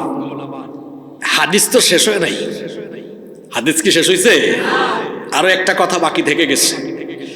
ওই যে 2 দলকে আল্লাহ জাহান্নাম থেকে কি দিয়েছেন? মুক্তি দিয়েছেন। এক দল তো পাইলাম। এক দল কারা? যারা হিন্দুস্তানের যুদ্ধে অংশ নিবে, আমরা হায়াত থাকলে যদি সুযোগ এটা আছে কেউ মিস করবো না ইনশাআল্লাহ। ওই শুভেন্দু যদি আমার এই বক্তব্য শুনে, অত বাংলা বুঝে, যদি কেউ তার এটা শোনাইতে পারে, ও যেন শুনে রাখে ব্যাককল বেকুব, হিসাব নিকাশ কিচ্ছু জানে না, মূর্খ। ও মনে করছে ভারতের মুসলমানদেরকে শেষ করে দিবে, আর বাংলাদেশকে তো হুমকি দেয়। ব্যাককল বেকুব, তুই মূর্খ, তুই হিসাব নিকাশ কিছুই জানোস না। আমরা রসুলের ভবিষ্যৎবাণীও জানি, আমরা কোরআন এবং বাস্তবতাও বুঝি, আমাদের কাছে ঈমান আছে। এই ঈমানি চেতনার সামনে, ঈমানি অস্ত্রের সামনে আমাদেরকে মোকাবেলা করার কোনো শক্তি দুনিয়ায় নাই। এক। এবার 2 নম্বর দল আসেন, যাদেরকে আল্লাহ জাহান্নাম থেকে মুক্তি দিবেন। এরা কারা? আল্লাহর রাসূল বলেছেন, ইসাবাতানি মিন উম্মতি আহরাজাহুমাল্লাহু মিনান নার। আমার উম্মতের 2টি দলকে আল্লাহ জাহান্নাম থেকে মুক্তি দিয়েছেন। 1 নাম্বার ইসাবাতুন তাগজুল হিন্দ, যারা হিন্দুস্তানের যুদ্ধে অংশগ্রহণ করবে। 2 নাম্বার হলো ওয়া ইসাবাতুন তাকুনু মা ঈসা ইবনে মারইয়াম আলাইহিস সালাম। আরেক দল হলো একজন নবীর এখনো দুনিয়ায় ইন্তেকাল হয় নাই। বলেন তো দেখি সেই নবীর নামটা কি? ঈসা নবীর এখনো ইন্তেকাল হয় নাই, তবে খ্রিস্টানদের আকীদা ভ্রান্ত আকীদা। আল্লাহ কোরআনে উঠায় দিয়েছেন, খ্রিস্টানদের আকীদা বিশ্বাস হলো ঈসা নবীকে তারা শুলে চড়িয়ে হত্যা করেছে, কিন্তু যারা তাকে শুলে চড়িয়ে হত্যা করেছে তিনি ঈসা ছিলেন না, তিনি ছিলেন মিস্টার মিসা। ঈসা নবীকে হত্যা করার জন্য তারা যখন ঘরের চারপাশ ঘিরে ফেলল, আল্লাহ তাআলা ঈসা নবীকে তখন হেফাজত করলেন, আসমানে উঠায়া নিলেন। ঈসা নবী দোয়া করেছিলেন, আল্লাহ আমার পরেই তো আখেরি নবী চলে আসবেন, তুমি যদি আমাকে আখেরি নবীর উম্মত বানাতে সেটা আমার জন্য কল্যাণকর হতো। আগেকার নবীরা আমাদের নবীর উম্মত হওয়ার জন্য দোয়া করেছেন, সুবহানাল্লাহ।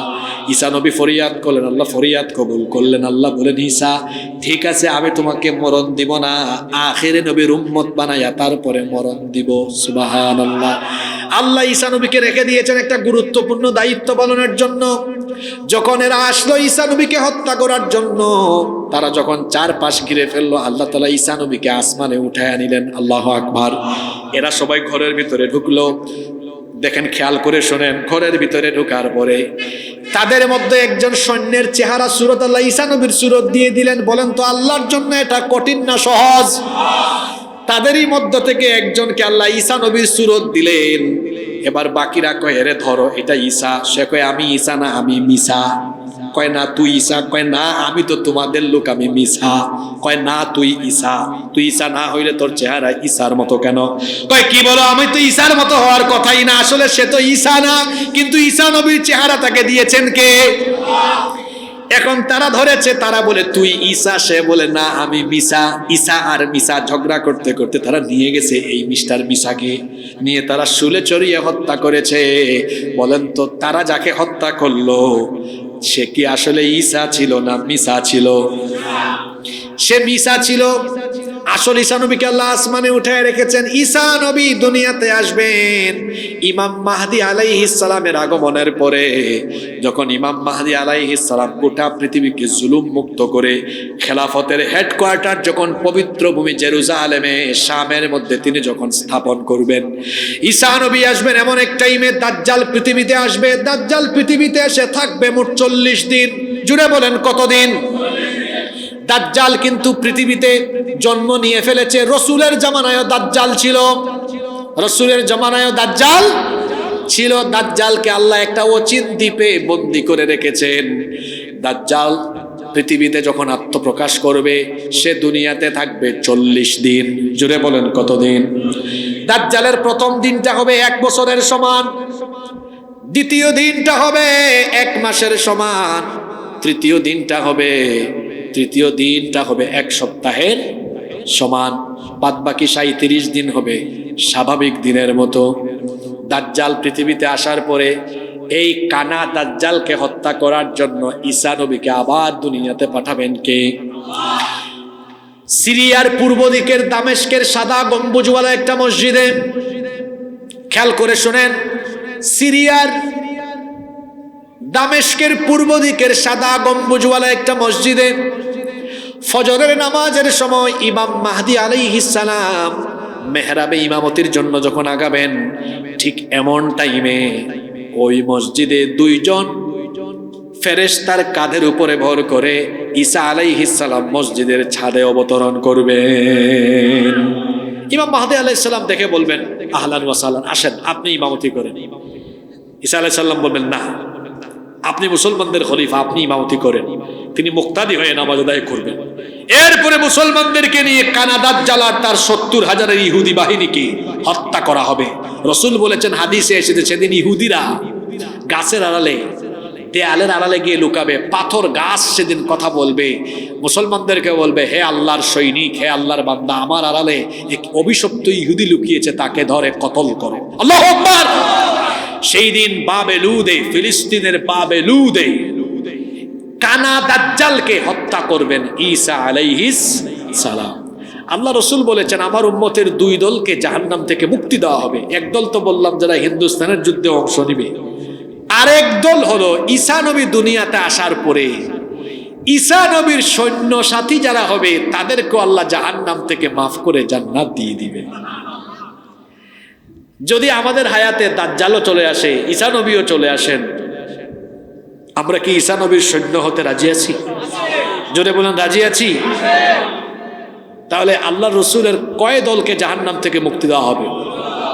এক, যারা হিন্দুস্তানের বিরুদ্ধে যুদ্ধে অংশ নেবে। দুই, যারা ঈসা নবীর সাথী হবে। এই দুইটা ঘটনা পৃথিবীতে ঘটেছে না ঘটবে? জোরে বলেন, ঘটবে। সুতরাং ভবিষ্যতের ওয়াজ আগে ভাগেই করে গেলাম।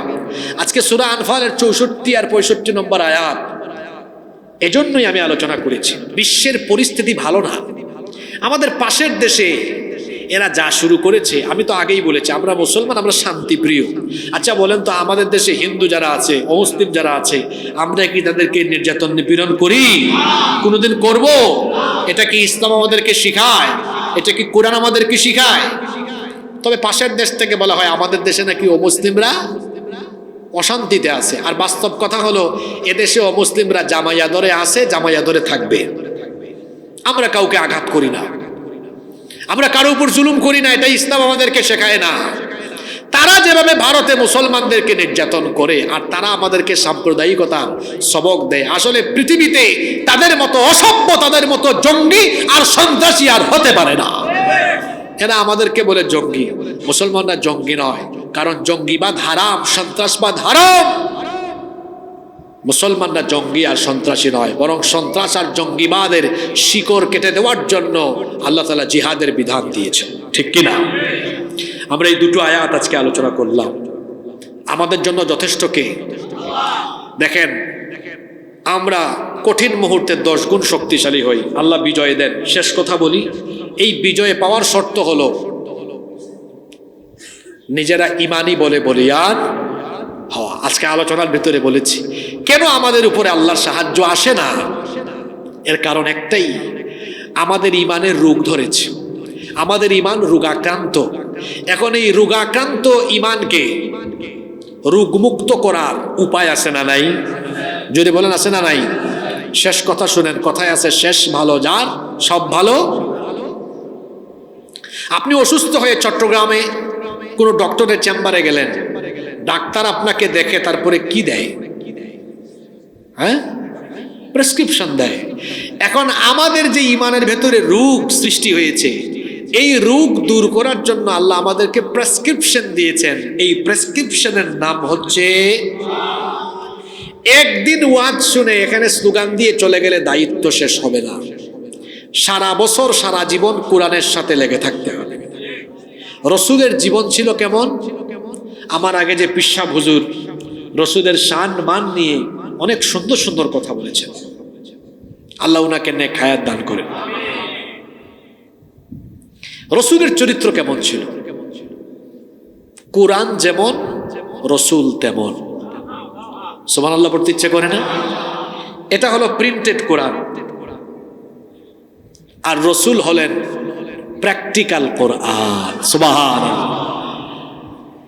আমরাও সাহায্য পাবো, আমরা শক্তিশালী হব, বিজয়ী হব কখন? কোরআনের প্রতিচ্ছবি হব যখন, কোরআনের আলোকে যখন আমরা আলোকিত হব।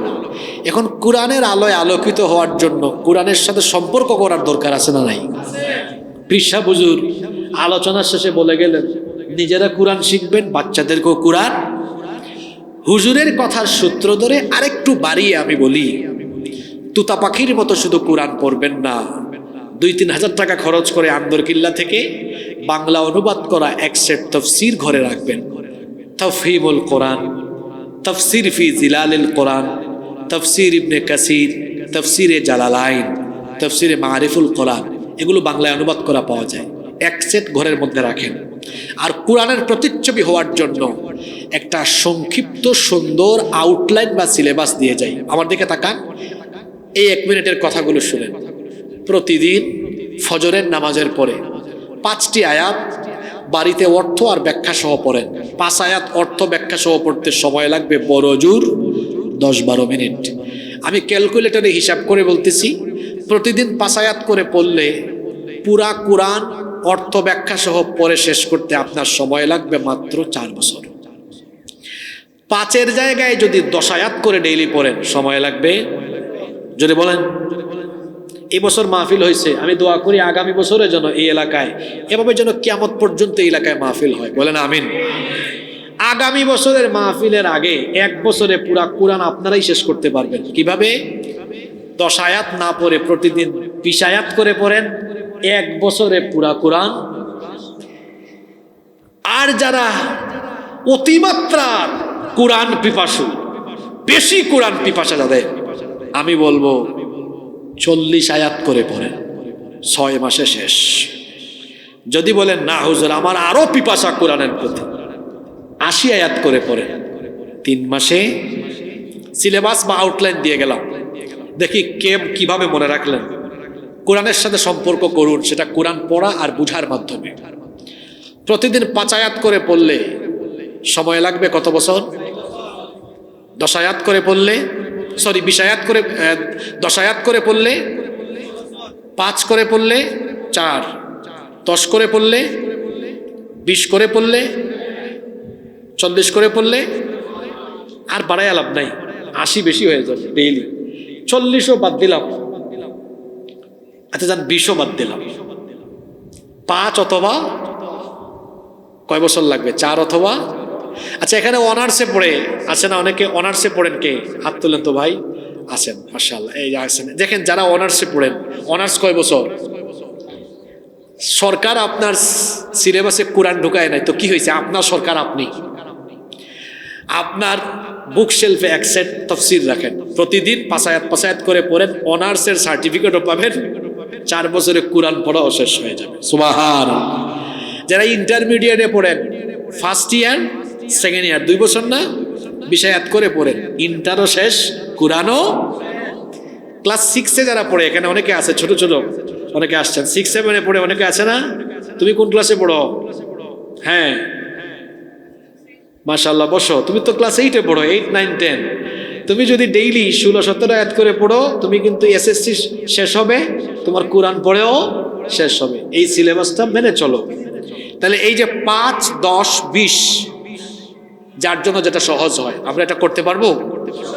আমরা কোরআন পড়বো, বুঝে পড়বো, আমল করব। রাজি আছেন সবাই? আজকে আমি বলেছি আল্লাহর সাহায্য কাদের জন্য? জোরে বলেন কাদের জন্য? তবে সব মুমিনের জন্য। যেই মুমিন জাতের মুমিন, আসল মুমিন। কোন মুমিন? যারা কোরআনের আলোয় আলোকিত মুমিন, এদের উপরে সাহায্য আসবে কার তরফ থেকে? আল্লাহর সাহায্য পাওয়ার জন্য আমরা কোরআনের আলোয় আলোকিত মুমিন হওয়ার জন্য প্রস্তুত আছি না নাই? তাহলে আজকে যে সিলেবাস দিয়ে গেলাম, এই সিলেবাসের আলোকে যার জন্য যেটা ইজি হয়, অর্থ সহ ব্যাখ্যা সহ নিজেরা বুঝে পড়বো, সন্তানদেরকেও পড়াবো। সবাই রাজি আছেন? দেখে আল্লাহকে হাত তুলে দেখান তো কারা কারা রাজি আছেন। মাশাআল্লাহ।